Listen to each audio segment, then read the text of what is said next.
கர்த்தர் நல்லவர், ಕರ್ತನು ಒಳ್ಳೆಯವನು. ஹalleluya. ஹalleluya. வேதத்தை எடுத்துக்கொள்வோம். ಸತ್ಯವೇದ ತೆಗೆದುಕೊಳ್ಳುವ. பிலிப்பியருக்கு எழுதின நிருபம் 1வது அதிகாரம். ಫಿಲಿಪ್ಪದವರಿಗೆ ಬರೆದಂತ 1ನೇ ಅಧ್ಯಾಯ. பிலிப்பியர் 1வது அதிகாரம். ಫಿಲಿಪ್ಪದವರಿಗೆ ಬರೆದ 1ನೇ ಅಧ್ಯಾಯ. அதனுடைய 23, 24 வசனங்களை வாசிக்க கேட்கலாம். ಅದರ 23, 24ನೇ ವಚನವನ್ನು ನಾವು ಓದಿಕೊಳ್ಳುವ. ஏனெனில் இவ்விரண்டினாலும் நான் நெருக்கப்படுகிறேன். தேகத்தை விட்டு பிரிந்து கிறிஸ்துவுடனே கூட இருக்க எனக்கு ஆசையுண்டு. அது அதிக நன்மையா இருக்கும். அப்படி இருந்தும் நான் சரீரத்தில் தரித்திருப்பது உங்களுக்கு அதிக அவசியம். ಈ ಎರಡರ ನಡುವೆ ಸಿಕ್ಕಿಕೊಂಡಿದ್ದೇನೆ. ಇಲ್ಲಿಂದ ಹೋಗಿಬಿಟ್ಟು ಕ್ರಿಸ್ತನ ಜೊತೆಯಲ್ಲಿರಬೇಕೆಂಬುದೇ ನನ್ನ ಅಭಿಲಾಷೆ. ಅದು ಉತ್ತಮೋತ್ತಮ. ಆದರೂ ನಾನಿನ್ನು ಶರೀರದಲ್ಲಿ ವಾಸ ಮಾಡಿಕೊಂಡಿರುವುದು ನಿಮಗೋಸ್ಕರ ಬಹು ಅವಶ್ಯವಾದದ್ದು. ஹalleluya. ஹalleluya. எல்லாரும் செட்டில் ஆயிட்டீங்களா? ಕೂತ್ಕೊಂಡ್ರಾ? ஆமென். ಆಮೆನ್. இந்த 24வது வசனத்தை எல்லாரும் சேர்ந்து சத்தமா வாசிக்கலாமா? 24ನೇ ವಚನವನ್ನು ಎಲ್ಲರೂ ಸೇರಿ ಓದುವ.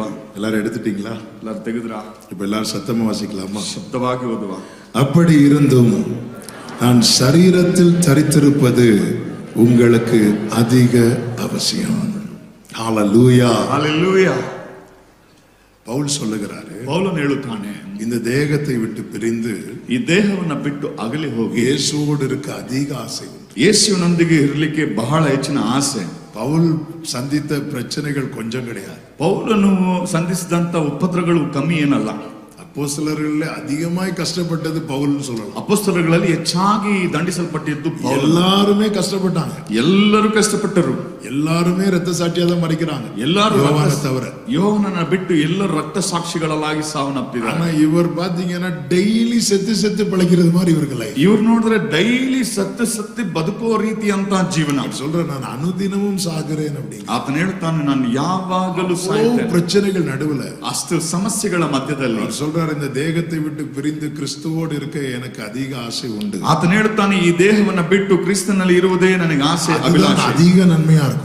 ಅದು ಬಹಳ ಒಳಿತನ ತರುವಂತದ್ದು. ರಕ್ಷಿக்கப்பட்ட ஒருத்தங்க ரொம்ப ಸೇಫಾ இருக்கணும்னா அங்க போயிரணும். ರಕ್ಷಣೆ ಹೊಂದಿದವರು ಬಹಳ ಸೇಫ್ ಆಗಿರಬೇಕಂದ್ರೆ ಆ ಸ್ಥಳಕ್ಕೆ ಹೋಗಬೇಕು. அங்கதான் ஒரு பிரச்சனை கிடையாது. ಅಲ್ಲಿ ಯಾವ ಸಮಸ್ಯೆ ಇರುವುದಿಲ್ಲ. அதனாலதான் அதுக்கு பேரே இளைப்பாறுகிற இடம். ಹಾಗಾಗಿ ಅದಕ್ಕೆ ಹೆಸರು ಕೊಡಲ್ಪಟ್ಟಿದೆ ವಿಶ್ರಾಮಿಸಿಕೊಳ್ಳುವಂತ ಸ್ಥಳ. ஆனா சொல்லிட்டு சொல்றாரு, ಹಾಗಾಗಿ ಅದನ್ನ ಹೇಳ್ಬಿಟ್ಟು ಹೇಳುತ್ತಾರೆ, அப்படி இருந்தும் ಹಾಗಿದ್ದು ಸಹ ನಾನು சரீரத்தில் தரித்திருப்பது ನಾನು ಇನ್ನು ಶರೀರದಲ್ಲಿ ವಾಸ ಮಾಡಿಕೊಂಡಿರುವುದೇ அதிக அவசியம். ನಿಮಗೋಸ್ಕರ ಬಹು ಅವಶ್ಯವಾಗಿರುವಂತದ್ದು. எத்தனை பேருக்கு இயேசுவோடு இருக்கணும்னு ஆசை? ಎಷ್ಟು ಮಂದಿಗೆ ಯೇಸುವಿನೊಟ್ಟಿಗಿರಬೇಕು? ரெடியா நைட் போலாமா? ರೆಡಿನಾ? ಇವತ್ತು ರಾತ್ರಿ ಹೋಗೋಣವಾ? ஆண்டவரே நிறைய பேர் சொல்லிட்டாங்க. ದೇವರೇ ಎಲ್ಲರೂ ಹೇಳ್ಬಿಟ್ರು. ஹalleluya. ஹalleluya. அப்படி இருந்தும் ಹಾಗಿದ್ದು ಸಹ நான் சரீரத்தில் தரித்திருப்பேன். ನಾನು ಶರೀರದಲ್ಲಿ ಇನ್ನು ವಾಸವಾಗಿರುವಂತದ್ದು. ரட்சித்த பிறகும் நம்ம ஏன் இன்னும் இந்த பூமியில வாழ வைத்திருக்கிறோம்? ರಕ್ಷಿಸಿದ ನಂತರ ನಾವು ಏಕೆ ಇನ್ನು ಭೂಮಿಯಲ್ಲಿ ಇದ್ದೇವೆ? ஆமென். பவுல் சொல்லுகிறாரு, உங்களுக்கு அவசியம். ಪೌಲನು ಹೇಳುತ್ತಾನೆ, ಅದು ನಿಮಗೆ ಅವಶ್ಯಕತೆ. நம்ம லைஃப் உடைய பர்பஸ் அறிந்து வாழ வேண்டும். ನಮ್ಮ ಜೀವಿತದ ಉದ್ದೇಶವನ್ನು ತಿಳಿದು ನಾವು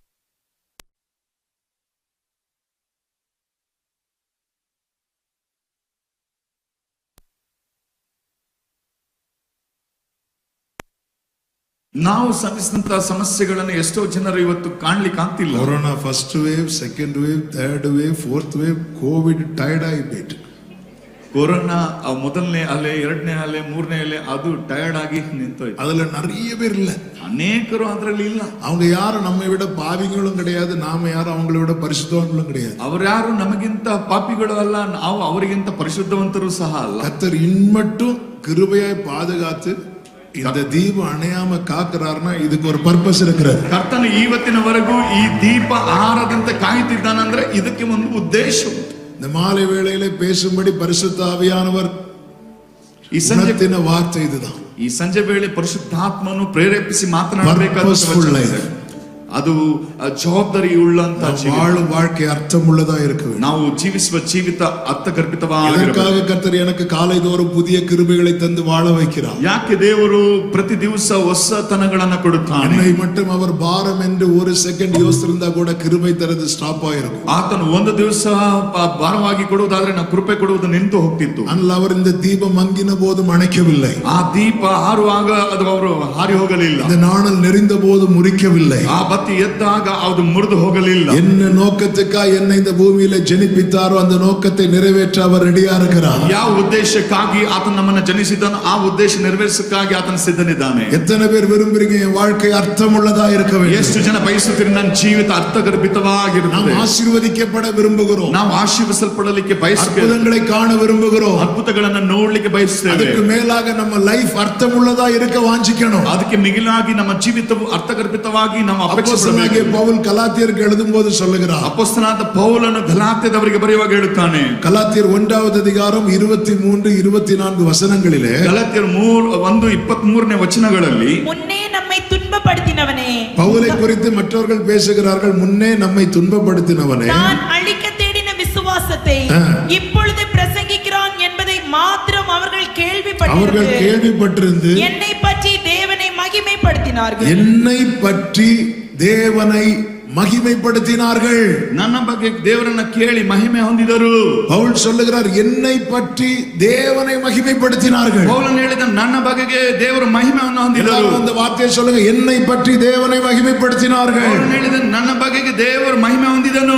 இப்படி நம்ம லைஃப் இருக்கணும். ಈ ರೀತಿ ನಮ್ಮ ಜವಾಬ್ದಾರಿ ಇರಬೇಕು. நம்ம இந்த வாழ்க்கையை விரும்பணும். ನಾವು ಈ ಒಂದು ಬಯಕೆಯನ್ನು ಜೀವನವನ್ನು ಅಪೇಕ್ಷೆ ಪಡಬೇಕು. நான் வாழும் வாழ்க்கையில கர்த்தர் மகிமைப்படுகிறார் என்றால் என் வாழ்க்கை அர்த்தமுள்ளதா இருக்கிறது என்று அர்த்தம். ನಾನು ಜೀವಿಸುವ ಜೀವಿತ ಮಹಿಮೆ ಹೊಂದಬೇಕಾದ್ರೆ ನಮ್ಮ ಜೀವಿತ ಅರ್ಥವಾಗಿದೆ ಎಂಬುದಾಗಿ ಅರ್ಥ.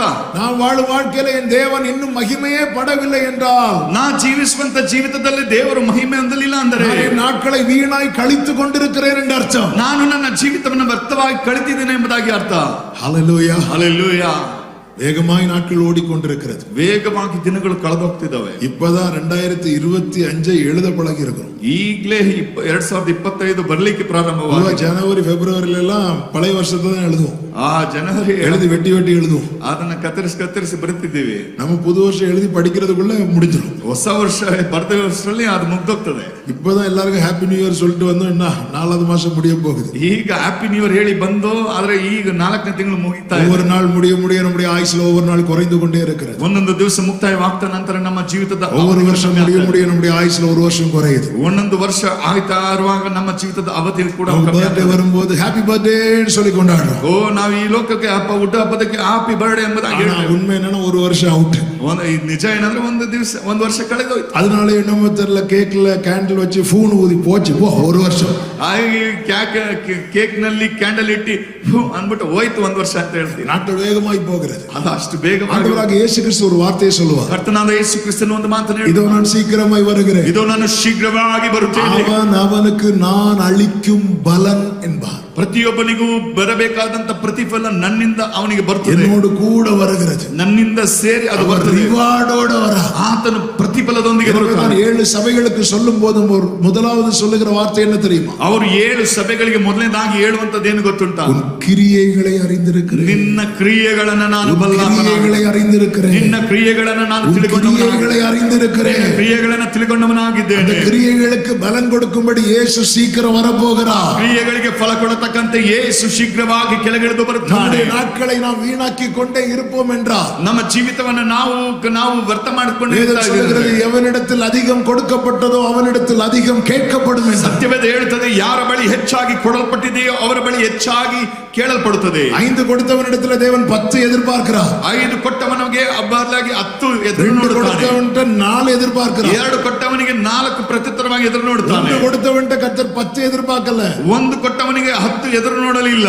4 ಎದುರ್ಪಾಕಲ್ಲ. 4 ಎದುರು ನೋಡಲಿಲ್ಲ. இன்னும் எக்ஸ்ட்ரா 1 எதிர்பார்த்து வந்து நிக்கிறான். ಇನ್ನ 1 ಎಕ್ಸ್ಟ್ರಾ ಆತನ ಎದುರು ನೋಡ. நம்மால என்ன பண்றான் தெரியுமா? அதை அப்படியே கொண்டு வந்து கொடுக்கிறான். ಆದ್ರೆ ನಮ್ಮ ವ್ಯಕ್ತಿ ಏನು ಮಾಡ್ತಾನೆ ಅದನ್ನ ಹಾಗೆ ತೆಗೆದುಕೊಂಡು இதுவரை அவன் என்ன பண்ணியிருந்தான்னா, ಇದುವರೆಗೂ ಅವನು ಏನು ಮಾಡಿದಾನೆ? அது ஒரு மண்ணுல போட்டு புதைத்து வைத்திருந்தான். ಅದನ್ನ ಮಣ್ಣನ್ನು ತೆಗೆದು ಹೂಳಿಟ್ಟಿದ್ದಾನು. கர்த்தர் கொடுத்த கிருபையில மண்ணு பட விடாதே. ಆ ಕರ್ತನು ಕೊಟ್ಟಂತ ತಾಳಂತ ಮಣ್ಣು ಹಾಕಲಿಕ್ಕೆ ಬಿಡಬೇಡ. நீ முடங்கி கிடந்து நாட்களை வீணா வீணாக்காதே. ನೀನು ಒಣಗಿ ಕ್ಷೀಣಿಸಿ ನಿನ್ನ ಜೀವಿತವನ್ನು ಹಾಳು ಮಾಡಿಕೊಳ್ಳಬೇಡ. பொதுவாகவே 5 காரியத்துக்காக தான் மனுஷன் ஓடிட்டே இருப்பான். ಮೊದಲನೇದಾಗಿ 5 ಕಾರ್ಯಗಳಿಗೆ ಮನುಷ್ಯ ಓಡ್ತಾ ಇರ್ತಾನೆ. 5 இருந்தனா லைஃப்ல செட்டில் ஆயிட்டது மாதிரி அவங்களுக்கு ஒரு ஃபீல் ஆகும். ಈ 5 ಇರುವುದಾದರೆ ಅವರ ಜೀವಿತ ಸಾರ್ಥಕವಾದಂತೆ. என்ன 5 காரியம்? ಏನು 5 ಕಾರ್ಯ? ஒரு மனைவி, 1 ಹೆಂಡತಿ, 2 பிள்ளைங்க, 2 ಮಕ್ಕಳು, 3 பெட்ரூம்ல வீடு, 3 ಮನೆ ಇರುವ 4 வீலுள்ள காரு, 4 ಚಕ್ರ ಇರುವ ಕಾರು, 5 ಡಿಜಿಟ್ல சம்பளம், 5 ಡಿಜಿಟ್ ಇರುವಂತ ಸಂಬಳ ஃபுல்லா கிடைச்சிட்டுனா ಇದು ಫುಲ್ ಸಿಕ್ಕದ. நம்ம ஜெபம் உபவாசம் எல்லாமே இதுக்குதான். ನಮ್ಮ ಪ್ರಾರ್ಥನೆ ಉಪವಾಸ ಎಲ್ಲ ಇವುಗಳಿಗೆ. நீங்க ஒரு 1 வீக் பண்ண பிரேயர் அப்படியே நீங்களே ரெக்கார்ட் பண்ணி கேட்டு பாருங்க, இந்த 5க்குள்ளதான் இருக்கும். ನೀವು 1 ವಾರ ಪ್ರಾರ್ಥನೆಗಳನ್ನ ಮಾಡಿ ರೆಕಾರ್ಡ್ ಮಾಡಿ ಕೇಳಿ ನೋಡ್ರಿ, ಈ 5. ஆனா இங்க வந்து இயேசுவோட இருக்க கையை தூக்கும். ಇಲ್ಲಿ ಯೇಸುವಿನೊಂದಿಗೆ ಇರ್ತೀವಿ ಅಂತ ಕೈಯ ತೆಗಿತೀವಿ.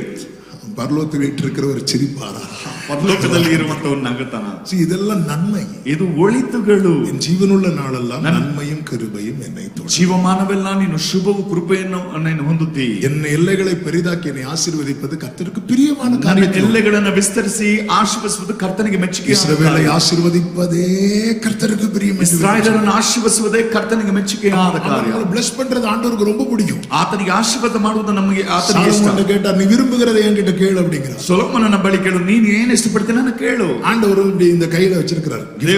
ದೇವರಿಗೆ ಬಹುಮಾನ. நீ விரும்புறதை என்கிட்ட கேளு. ನೀನು ಕೇಳುವಂತದ್ದನ್ನು ஆண்டவர் எனக்கு ஞானத்தை கொடுங்க. ஆண்டவர் ದೇವರೇ ನನಗೆ ಜ್ಞಾನ ಕೊಡು. ஆண்டவர் நான் ஞானத்தோட கூட உனக்கு ஐஸ்வர்யத்தை கொடுக்கிறேன். ನೀನು ಜ್ಞಾನದೊಂದಿಗೆ ನಿನಗೆ ಐಶ್ವರ್ಯ ಕೊಡುತ್ತೇನೆ. அக்சால் கழுதையிலிருந்து கீழே இறங்குனதும் காலேப் கேட்கிறார், உனக்கு என்ன வேண்டும்? ಅಕ್ಸಾಲ್ ಕತ್ತೆಯಿಂದ ಕೆಳಗಡೆ ಇಳಿದುವಾಗ ಕಾಲೇಬನ ಕೇಳುತ್ತಾನೆ, ಏನು? எனக்கு வறட்சியான நிலத்தை தந்தீர், ನನಗೆ ಬರಭೂಮಿಯಾದಂತ ಭೂಮಿ ಕೊಡಿ. நீர்ப்பாய்ச்சலான நிலத்தை கூட தரணும்னு கேட்கும்போது ನನಗೆ ನೀರಿನ ತಗ್ಗಿರುವಂತ ಭೂಮಿ ಕೊಡಬೇಕೆಂಬುದಾಗಿ ಕೇಳುತ್ತಾನೆ. மேற்புறத்திலும் கீழ்ப்புறத்திலும் நீர்ப்பாய்ச்சலான நிலங்களை கொடுத்தார் என்று வேதம் ಓ சொல்லுது. ಮೇಲ್ತಳದಲ್ಲೂ ಕೆಳತಳದಲ್ಲೂ ಆತನು ವರ್ತಗಳು ತುಂಬಿರುವಂತ ಭೂಮಿಯನ್ನು ಕೊಟ್ಟನೆಂಬುದಾಗಿ. நாம் வேண்டிக் கொள்வதற்கு நினைப்பதற்கும் அதிகமாய் நமக்குள்ளே கிரியை செய்கிறவர். ಬೇಡುವುದಕ್ಕಿಂತ ಹೆಚ್ಚಿನದಾಗಿ ನಮ್ಮಲ್ಲಿ ಕ್ರಿಯೆ ಮಾಡುವ ಆತನಾಗಿದ್ದಾನೆ. என்னை நோக்கி கூப்பிடு, நான் உனக்கு உத்தரவு கொடுத்து நீ அறியாததும் உனக்கு எட்டாததுமான காரியங்களை அறிவிப்பேன் என்கிறார். ನನ್ನನ್ನು ನೋಡು, ಮೊರೆಯಿಡು, ನಿನಗೆ ತಿಳಿಯದಂತ ಗೋಚರಪಡದಂತೆ ಎಷ್ಟೋ ದೊಡ್ಡ ಕಾರ್ಯಗಳನ್ನು ತಿಳಿಸಿಕೊಡ್ತೇನೆ.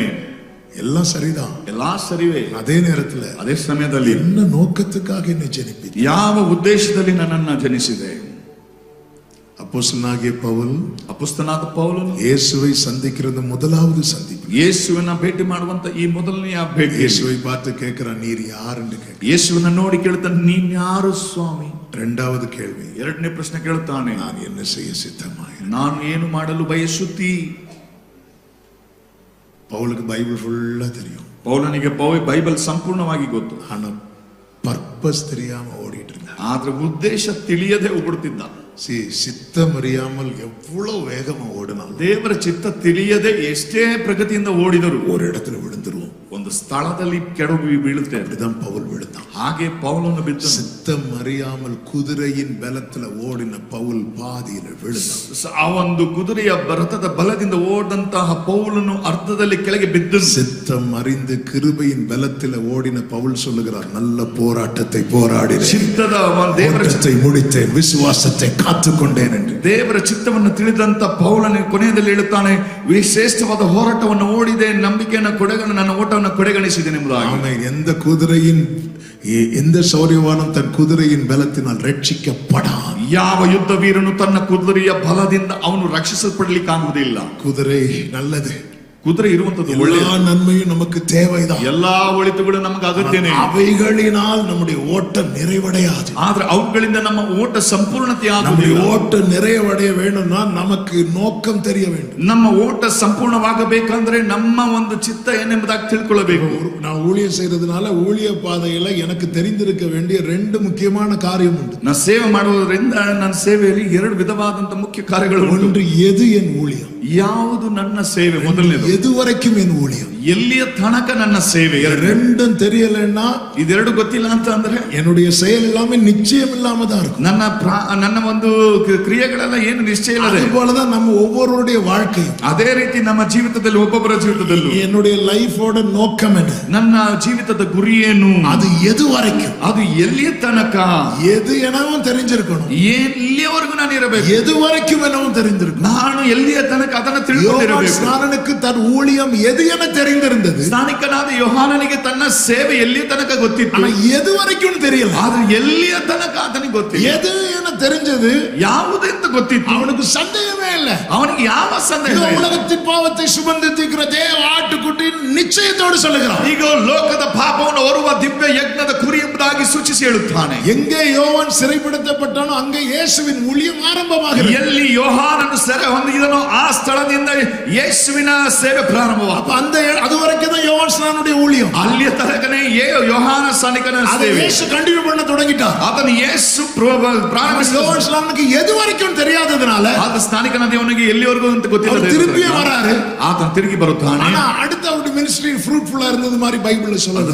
ನಂತರ ಆತನ ಸೇವೆಯಲ್ಲಿ ಆತನ ಫಲಭರಿತ ಎಂಬುದಾಗಿ ತೋರಿಸಿದೆ. அவரிடத்தில் இருந்த ஜனங்கள் எல்லாரும் இப்ப யார் இடத்துல போறாங்கன்னா இயேசுவின் இடத்துல போறாங்க. ಆತನಲ್ಲಿರುವಂತ ಜನರು ಎಲ್ಲರೂ ಎಲ್ಲಿಗೆ ಹೋಗ್ತಿದ್ದಾರೆ? ಯೇಸುವಿನ ಬಳಿ அவர் ಹೋಗ್ತಿದ್ದಾರೆ. மரிப்பதற்கு முன்பதாக இயேசுவின் இடத்துல ஆளை அனுப்புகிறார். ಆತನು ಸಾಯುವುದಕ್ಕಿಂತ ಮುಂಚಿತವಾಗಿ ಯೇಸುವಿನ ಬಳಿ ಕರೆ ಕಳಿಸ್ತಾನೆ ಒಬ್ಬ ವ್ಯಕ್ತಿಯನ್ನು. போகிறவர் நீர்தானா, ಓ ಬರಬೇಕಾದಿರು ನೀನೇನಾ, இல்ல வேறொருவரை காத்திருக்கணும்? ஒரு பெரிய கேள்வி. ಇನ್ನೊಬ್ಬರನ್ನ ನಾವು ಕಾಯಬೇಕಂತಹ ಒಂದು ದೊಡ್ಡ ಪ್ರಶ್ನೆ.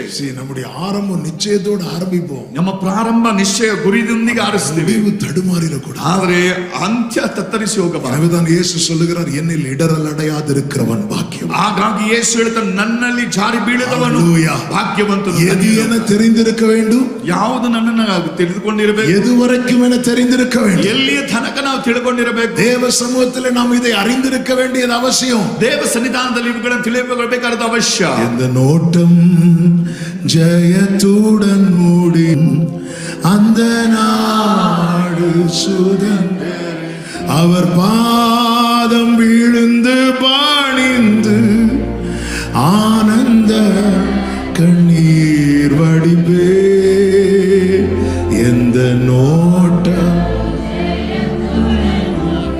glory அந்த நாடு. எனவேதான் இந்த ஆண்டவருடைய ரகசிய செயல் என் கூடாரத்தின் மேல் இருந்தது என்று யோபு சொல்லுகிறார். யோபன் ಹೇಳುತ್ತಾನೆ, ದೇವರ ಒಂದು ರಹಸ್ಯವಾದಂತಹ ಕೈ ನನ್ನ ಗುಡಾರದ ಮೇಲೆ. ரகசிய செயல் என்கிற வார்த்தைக்கு ஒரு மொழிபெயர்ப்புல கொடுக்கப்பட்டிருக்கிறது ஃப்ரெண்ட்ஷிப். ಆ ಕೊನೆಯ ಹಸ್ತ ಎಂಬುದಾಗಿ ಹೇಳುವಂತದ್ದು ಒಂದು ಟ್ರಾನ್ಸ್ಲೇಷನ್ ಹೇಳಿದ್ದಾರೆ, ಸ್ನೇಹಿತ. எல்லாவற்றையும் தெரிவிக்கிறார். ಆ ದೇವರು ಎಲ್ಲವನ್ನ ಆತನಿಗೆ ತಿಳಿಸಿಕೊಡ್ತಾನೆ. எவ்வளவு நம்ம ஆண்டவரோடு க்ளோஸா நெருங்குறோமோ அந்த அளவுக்கு அவர் தம்முடைய இருதயத்தை ஓபன் பண்ணுவார். ಎಷ್ಟರ ಮಟ್ಟಿಗೆ ನಾವು ದೇವರ ಬಳಿಗೆ ತಿಳಿಸಿಕೊಡ್ತೇವೆ ಆತನು ಅಷ್ಟು ತೆರೆಯುತ್ತಾನೆ. கர்த்தருக்கு மகிமை உண்டாவதா? ದೇವರಿಗೆ ಮಹಿಮೆ ಉಂಟಾಗಲಿ. லைஃப் இதுதான் தெரிஞ்சிட்டுனா ನಿಮ್ಮ ಜೀವಿತ ಇಷ್ಟೇ ಎಂಬುದಾಗಿ ತಿಳಿಯುವಾಗ, ஹalleluya, ஹalleluya. பேதுருவை பாத்தீங்களா? ಪೇತ್ರನನ್ನು ನೋಡಿದ್ರ? ஆண்டவர் பேதுருட்ட சொன்னார், நீ வாலிப பிராயத்துல உன் இஷ்டப்படி எல்லாம் நடந்த. ನೀನು ಪೇತ್ರನಿಗೆ ಹೇಳಿದ್ರು, ನೀನು ಯುವಕ ಪ್ರಾಯದಲ್ಲಿ ಎಷ್ಟೋ ಇಷ್ಟದಂತೆ ನಡೆದೆ. முதிர் வயதுல உன்னை கட்டி தூக்கிட்டு போயிருவான். ನಿನಗೆ ವಯಸ್ಸಾದಾಗ ನಿನ್ನನ್ನು ಕಟ್ಟಿ ತೆಗೆದುಕೊಂಡು ಹೋಗ್ತಾರೆ. பேதுருக்கு தெரிஞ்சிட்டு முதிர் வயதுல நம்ம ரத்த சாட்சியா மறிக்க போறோம். ಆಗ ಪೇತ್ರನಿಗೆ ಗೊತ್ತಾಯ್ತು, ನಾನು ವಯಸ್ಸಾದ ಮೇಲೆ ನನ್ನ பேதுரு தூக்கி ஜெயில போடுறான். ಈಗ ಪೇತ್ರನ ತೆಗೆದು ಜೈಲಿಗೆ ಹಾಕಿದ್ರು. இன்னும் வயசாகல. ಆತನಿಗೆ ವಯಸ್ಸಾಗಲಿಲ್ಲ. அவர் மைண்ட்ல என்ன இருக்கு தெரியும்? ಅವನ ಮೈಂಡ್ ಅಲ್ಲಿ ಏನಿದೆ ಗೊತ್ತಾ? தன்னுடைய லைஃபோட பர்பஸ் ஆண்டவர் சொன்ன காரியங்கள் இருக்கு. ತನ್ನ ಜೀವಿತದ ಚಿತ್ತವನ್ನು ದೇವರು ತಿಳಿಸಿದ ಅವನ ಮನಸ್ಸಲ್ಲಿ நிம்மதியா படுத்து தூங்க. ಆತ ನೆಮ್ಮದಿಯಿಂದ ನಿದ್ದೆ ಮಾಡುತ್ತಿದ್ದಾನೆ. தூதன் வந்து விலாவில குத்தி எழுப்புறாரு. ದೂತನು ಇಳಿದು ಆತನ ಪಕ್ಕೆಯನ್ನು ತಟ್ಟಿ ಎಬ್ಬಿಸ್ತಾನೆ. சிலர லேசா தட்டால எழுப்ப மாட்டாங்க. ಕೆಲವರು ಲಘುವಾಗಿ ತಟ್ಟದ ಎದ್ದೇಳುವುದಿಲ್ಲ. தூதனுக்கே தெரியும்.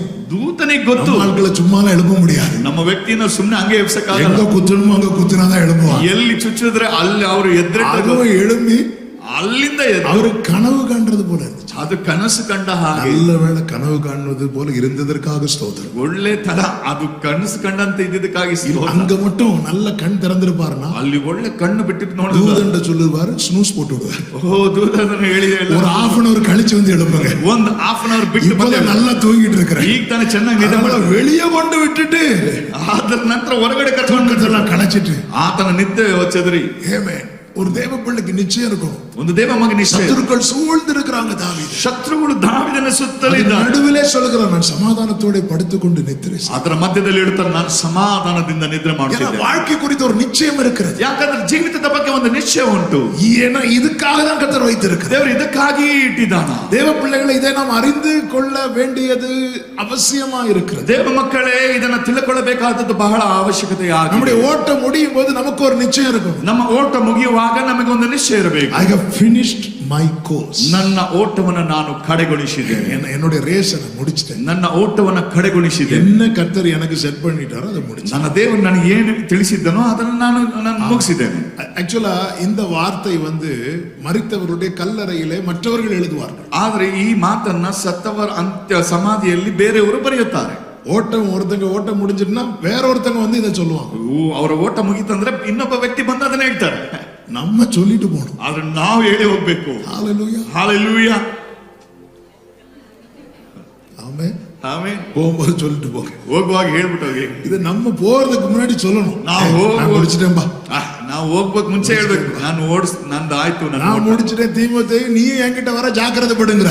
ನಾನು ಓಟವನ್ನು ಮುಗಿಸಿದೆ, ನೀನು ಬರುವಾಗ ಹುಷಾರ್ ಎಂದಾಗ. பவுலுக்கு அந்த திட்டம் என்ன என்பதை அவன் அறிந்து கொண்டான். ಆದ್ರೆ ಪೌಲನು ತನ್ನ ಚಿತ್ತ ಏನೆಂಬುದಾಗಿ தேவ பிள்ளைக்கு இந்த நிச்சயம் இருக்கணும். ಒಬ್ಬ ದೇವ ವ್ಯಕ್ತಿಗೆ ಈ ಒಂದು ಚಿತ್ತತೆ ಇರಬೇಕು. பேதுருவினிடத்திலே ஆண்டவராக இயேசு கிறிஸ்து சொல்லுவார், ಪೇತ್ರನ ಬಳಿ ಕರ್ತನಾದ ಯೇಸು ಹೇಳಿದ, சாத்தான் உன்னை சோதிக்க பெர்மிஷன் கேட்டுக்கொண்டான். ಓ ಸೈತಾನ, ನಿನ್ನ ಬಡಿಯುವುದಕ್ಕೆ ನನ್ನ ಬಳಿ உன் விசுவாசம் ஒளிந்து போகாதபடி உனக்காக வேண்டிக் கொண்டேன். ನಾನು ನಿನ್ನ ವಿಶ್ವಾಸ ಕುಂದಬಾರದೆಂಬುದಾಗಿ ನಿನಗಾಗಿ ವಿಜ್ಞಾಪಿಸಿ, நீ குணப்பட்ட பின்பு உன் சகோதரரை ஸ்திரப்படுத்து. ನೀನು ಗುಣ ಹೊಂದಿದ ಬಲ ಹೊಂದಿದ ಮೇಲೆ ನಿನ್ನ ಸಹೋದರನನ್ನು ಸ್ಥಿರಪಡಿಸಿ ಎಂದಾಗ. ஸ்தேவான் மரித்தபோது, ஸ்தேಫನ್ ಸತ್ತಾಗ சீஷர்கள் சிதறி போனார்கள் என்று அப்போஸ்தலர் 8:1 சொல்லப்படும். ಅಲ್ಲಿ ಅಪೊಸ್ತಲರ 8:1 ಶಿಷ್ಯರು ಎಲ್ಲ ಚದರಿ ಹೋದರು ಎಂಬುದಾಗಿ ಹೇಳುತ್ತೆ. பேதுருவுடைய மினிஸ்ட்ரி ரொம்ப பவர்ஃபுல் மினிஸ்ட்ரி. ಪೇತ್ರನ ಒಂದು ಸೇವೆ ಪವರ್ಫುಲ್, ಅತ್ಯಂತ ಶಕ್ತಿ. ஒரே பிரசங்கத்துல 3000 5000 அப்படி கொத்து தூக்குறாங்க. ಒಂದು ಪ್ರಸಂಗದಲ್ಲಿ 3000 5000 ಎಂಬ ವ್ಯಕ್ತಿಗಳು ದೇವರ ಕಡೆ ಬರ್ತಾರೆ. ವಯಸ್ಸಾಗುது. ಈಗ ಪೇತ್ರನಿಗೆ ವಯಸ್ಸಾಗ್ತಿದೆ. ವಯಸ್ಸಾகும் போது ಅವನು ಸ್ಟ್ರೈಕ್ ಆಗುது. ಅವನಿಗೆ ವಯಸ್ಸಾಗುತ್ತಿರುವಾಗ ಅವನಿಗೆ ಬರ್ತಿದೆ. அவர் என்கிட்ட ஒன்னு செய்ய சொன்னாரு. ಓ, ಆತ ನನ್ನ ಬಳಿ ಒಂದನ್ನು ಹೇಳಿದ್ದನಲ್ಲ. ಏನು? நீ குணப்பட்ட பின்பு சகோதரரை ஸ்திரப்படுத்து. ನೀನು ಬಲ ಹೊಂದಿದ ನಂತರ ನಿನ್ನ ಸಹೋದರನ ಒಂದು ಪೇತ್ರನು 1:1 ವಾಸಿಯங்கள். 1 ಪೇತ್ರನು 1:1 ಓದ್ರಿ. கிறிஸ்துவின் அப்போஸ்தலனாகிய பேதுரு பொந்து, கலாத்தியா, கப்பதோக்கியா, ஆசியா, பித்தினியா தேசங்களில் சிதறி இருக்கிற இவங்க எப்போ சிதறினாங்க? ಅವರು ಯಾವಾಗ ಚರಿತರಿದರು? அப்போஸ்தலர் 8:1 படிக்கும் போது தெரியும். ಅಪೊಸ್ತಲ ಕೃತ್ಯ 8:1 ಓದಿದಾಗ ಗೊತ್ತಾಗ್ತದೆ. எடுக்க வேண்டாம். ಬೇಡ, ತೆಗೆದು. ஸ்தேவான் மரித்த அந்த காரியத்தின் நிமித்தம் இவங்க எல்லாம் சிதறி போயிட்டாங்கன்னு அங்க போடப்பட்டு. ಸ್ತೆಫನನು ಸತ್ತ ನಂತರ ಇವರೆಲ್ಲರೂ ಚದರಿ ಹೋದರೆಂದಾಗಿ ಹೇಳುತ್ತದೆ. இவங்க சிதறுவாங்கன்னு கர்த்தருக்கு தெரிஞ்சிருக்கு. ಇವರು ಚದರಿ ಹೋಗ್ತಾರೆಂದಾಗಿ கர்த்தருடைய பிள்ளைகளை இன்று நம்முடைய வாழ்க்கையில் அடிக்கிற புயல் நேற்றே கர்த்தருக்கு தெரியும். ಪ್ರಿಯ ದೇವರ ಮಕ್ಕಳೇ, ಇವತ್ತು ನಮ್ಮ ಜೀವಿತದಲ್ಲಿ ಬರುವ ಬಿರುಗಾಳಿ ನಿನ್ನೆ ದಿವಸ ಕರ್ತನಿಗೆ ಗೊತ್ತು. அறிந்துதான் அவர் பயப்படாது என்று சொல்லுகிறார். ಎಲ್ಲ ತಿಳಿದುಕೊಂಡು ಕರ್ತನು ಹೇಳ್ತಾನೆ, ನೀನು ಭಯಪಡಬೇಡ. அறிந்துதான் நான் உன்னோடு இருப்பேன் என்று வாக்கு கொடுக்கிறார். ತಿಳಿದುಕೊಂಡು ನಾನು ನಿನ್ನ ಸಂಗಡ ಇದ್ದೇನೆ ಎಂಬುದಾಗಿ ಹೇಳುತ್ತಾನೆ. இப்போ பேதுரு என்ன பண்றார் தெரியுமா? ಈಗ ಪೇತ್ರನು ಏನು ಮಾಡ್ತಾನೆ ಗೊತ್ತಾ? வேகமா எழுதுறார். ಈಗ ಬೇಗವಾಗಿ 2 பேதுரு 1வது அதிகாரம் 2 ಪೇತ್ರನು 1ನೇ ಅಧ್ಯಾಯ 13 14 வசனங்களிலே சொல்லப்பட்டிருக்கிறது. 13 14ನೇ ವಚನದಲ್ಲಿ ಹೇಳುತ್ತದೆ, நம்முடைய கர்த்தராகிய இயேசு கிறிஸ்து எனக்கு நம்முடைய அறிவித்தபடி, கர்த்தராகிய இயேசு கிறிஸ்து எனக்கு அறிவித்தபடி, நான் என் கூடாரத்தை விட்டு போவது சீக்கிரத்தில் நான் என் நேரிடும் கூடாரத்தை விட்டு போவது சீக்கிரத்தில் நேரிடும் என்று அறிந்து, இந்த கூடாரத்தில் நான் இருக்கும் அளவும் இந்த கூடாரத்தில் நான் இருக்கும் அளவும் உங்களை நினைப்பூட்டி எழுப்பி விடுவது உங்களை எழுப்பி விடுவது நியாயம் என்று எண்ணுகிறேன். ಅದನ್ನು ನಾನು ಜ್ಞಾಪಕಪಡಿಸಿಕೊಂಡು ಯುಕ್ತವೆಂದು ಎಣಿಸ್ತೇನೆ. அவர் வேகமா எழுதுறார். ಆತನು ವೇಗವಾಗಿ ಬರೆಯುತ್ತಾನೆ. நம்ம நாள் குறைஞ்சிட்டே இருக்குது. ಯಾಕಂದ್ರೆ ದಿನ ನಮ್ಮದು ಕಮ್ಮಿ நம்ம ಆಗ್ತಿದೆ. கிட்ட ஒண்ணு செய்ய சொன்னாரே, ನಮ್ಮ ಬಳಿ ಕರ್ತನೊಂದನ್ನು ಹೇಳಿದ್ದಾನಲ್ಲ, நம்ம இன்னும் அதை செய்யலையே. ನಾವು ಅದನ್ನ ಇನ್ನೂ ಮಾಡಲಿಲ್ಲವೇ? சொல்றார், இந்த கூடாரத்தில் நான் இருக்கும் அளவும். ನಾನು ನನ್ನ ದೇವೆಂಬ ಗುಡಾರದಲ್ಲಿ ಇರುವ ತನಕ. நல்ல கவனமா கேளுங்க. ಬಹಳ ಗಮನದಿಂದ ಕೇಳಿರಿ. நம்ம இந்த சரீரத்துல இருக்கிறது வரைக்கும் தான் ஆண்டவருக்கு ஏதாவது செய்யணும்னா செய்ய முடியும். ನಾವು ಈ ಶರೀರದಲ್ಲಿ ಇರುವಾಗ ದೇವರಿಗೆ ಏನಾದರೂ ಮಾಡ್ಲಿಕ್ಕಾಗುತ್ತಂದ್ರೆ ಅದು ಮಾಡ್ಲಿಕ್ಕಾಗುತ್ತೆ. வேதத்துல பலன் இல்லாத ஒரு ஊக்கமான ஜெபம் உண்டு. ಸತ್ಯದಲ್ಲಿ ಬಲ ಇಲ್ಲದಂತ ಒಂದು ದೊಡ್ಡ ಪ್ರಾರ್ಥನೆ, ஒரு ಪರ್ಸೆಂಟೇಜ್ கூட பலனே கிடைக்காத ஒரு பவர்ஃபுல் பிரேயர், ஊக்கமான உருக்கமான ஜெபம் உண்டு. ಸತ್ಯದಲ್ಲಿ ಫಲನೇ ಬರದಿರುವಂತ ಒಂದು ದೊಡ್ಡದಾದಂತ ಯುಕ್ತವಾದಂತ ಜವಾಬ್ದಾರಿಯ ಪ್ರಾರ್ಥನೆ ಉಂಟು. யாருடைய பிரேயர்? ಯಾರ ಪ್ರಾರ್ಥನೆ?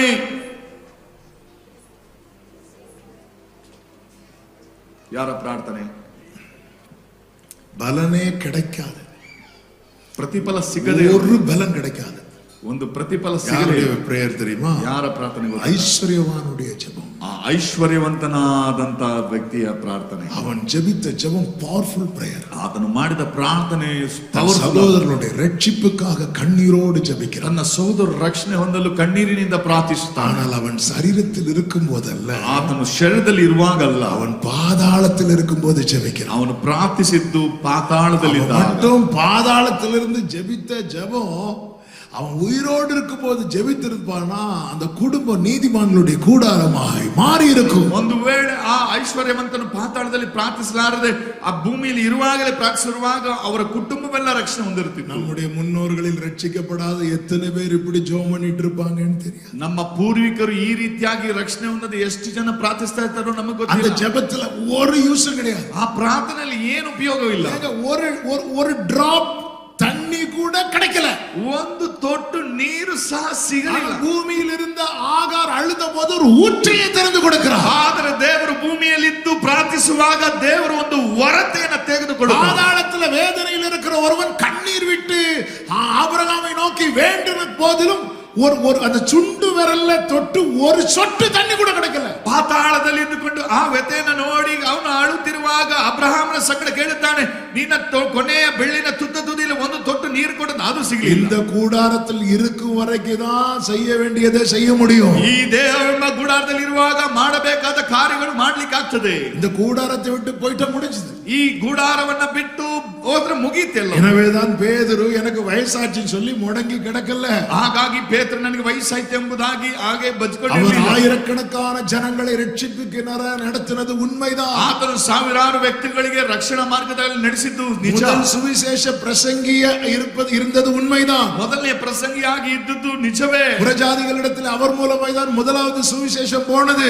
ಅನ್ಯ ಜನರ ಮಧ್ಯದಲ್ಲಿ ಮೊದಲನೇದಾಗಿ ಆತನ ಮೂಲಕ ಸುವಾರ್ತೆ ತಲುಪಿತು. ஆனா கர்த்தர் கொடுத்த காரியத்தை நிறைவேற்றாம இந்த சர்டிபிகேட் வச்சுட்டு அங்க போக முடியாது என்பது பேதுருக்கு தெரியும். ಆದ್ರೆ ಕರ್ತನು ಕೊಟ್ಟಂತ ನಿಬಂಧನೆಯನ್ನು ಮುಗಿಸಿ ಅಲ್ಲಿ ಹೋದ್ರೆ ನಮಗೆ ಮರ್ಯಾದೆ ಇರೋದಿಲ್ಲ ಅಂತ ಪೇತ್ರನಿಗೆ ಗೊತ್ತುಂಟು. எனவேதான் எனக்கு அறிவித்தபடி இந்த கூடாரத்தில் நான் இருக்கும் அளவும் என்று சொல்லி அவர் சிதறி இருக்கிறவர்களை திடப்படுத்தி எழுதுகிறார். ಅಲ್ಲಿ ಆತನು ಬರೆಯುತ್ತಾನೆ, ಈ ಗುಡಾರವನ್ನು ಕಿತ್ತು ಹೋಗುವ ಕಾಲ ಬೇಗನೆ ಬರುತ್ತೆ, ಅದಕ್ಕಾಗಿ ಆತನು ಬೇಗ ಬರೆಯುತ್ತಾನೆ. சித்தம் அறிந்து செயல்படுகிறவர்கள் பாக்கியவான். ದೇವರ ಚಿತ್ತ ತಿಳಿದು ಕ್ರಿಯೆ ಮಾಡುವಂತವರು ಭಾಗ್ಯವಂತರು. ஹல்லேலூயா. ஹல்லேலூயா. சித்தம் செய்யணுமே, செய்து முடிக்கணுமே, சித்தம் செய்யணுமே, செய்து முடிக்கணுமே, நீங்கதான் எல்லாமே, ஏகம்தான் எல்லாமே, நீங்கதான் எல்லாமே, ஏகம்தான் எல்லாமே, சித்தம் செய்யணுமே, செய்து முடிக்கணுமே, கரத்தை பிடித்தவரே கைவிட்டு விடுவீரோ, கரத்தை பிடித்தவரே கைவிட்டு விடுவீரோ, இதுவரை நடத்தி வந்த எபினேசர் நீர்தான் ஐயா, இதுவரை நடத்தி வந்த எபினேசர். கைகளை உயர்த்தி சொல்லுவோம். சித்தம் செய்யணுமே, செய்து முடிக்கணுமே, சித்தம் செய்யணுமே, செய்து முடிக்கணுமே. சித்தம் அறிந்து செயல்படுகிறவர்களாய் காணப்படும். ದೇವರ ಚಿತ್ತ ತಿಳಿದು ಅವುಗಳಂತೆ ನಡೆಯುವಂತವರು ಧನ್ಯರು. நம்மை ஒப்பு கொடுக்க வேண்டியது அவசியம். ಹಾಗಾಗಿ ಒಪ್ಪಿಸಿಕೊಡಬೇಕಾದದ್ದು நாம் ಅವಶ್ಯ. செய்ய வேண்டிய 3 பிரதானமான காரியங்களை நான் சொல்லி ஜெபிக்க விரும்புகிறேன். ನಾವು ಮಾಡಬೇಕಾದ 3 ಪ್ರಧಾನ ಕಾರ್ಯಗಳನ್ನು ಹೇಳಿ. ಮೊದಲನೆಯದು, சமீபமாய் வாருங்கள். ದೇವರ ಸಮೀಪಕ್ಕೆ ಬನ್ನಿರಿ.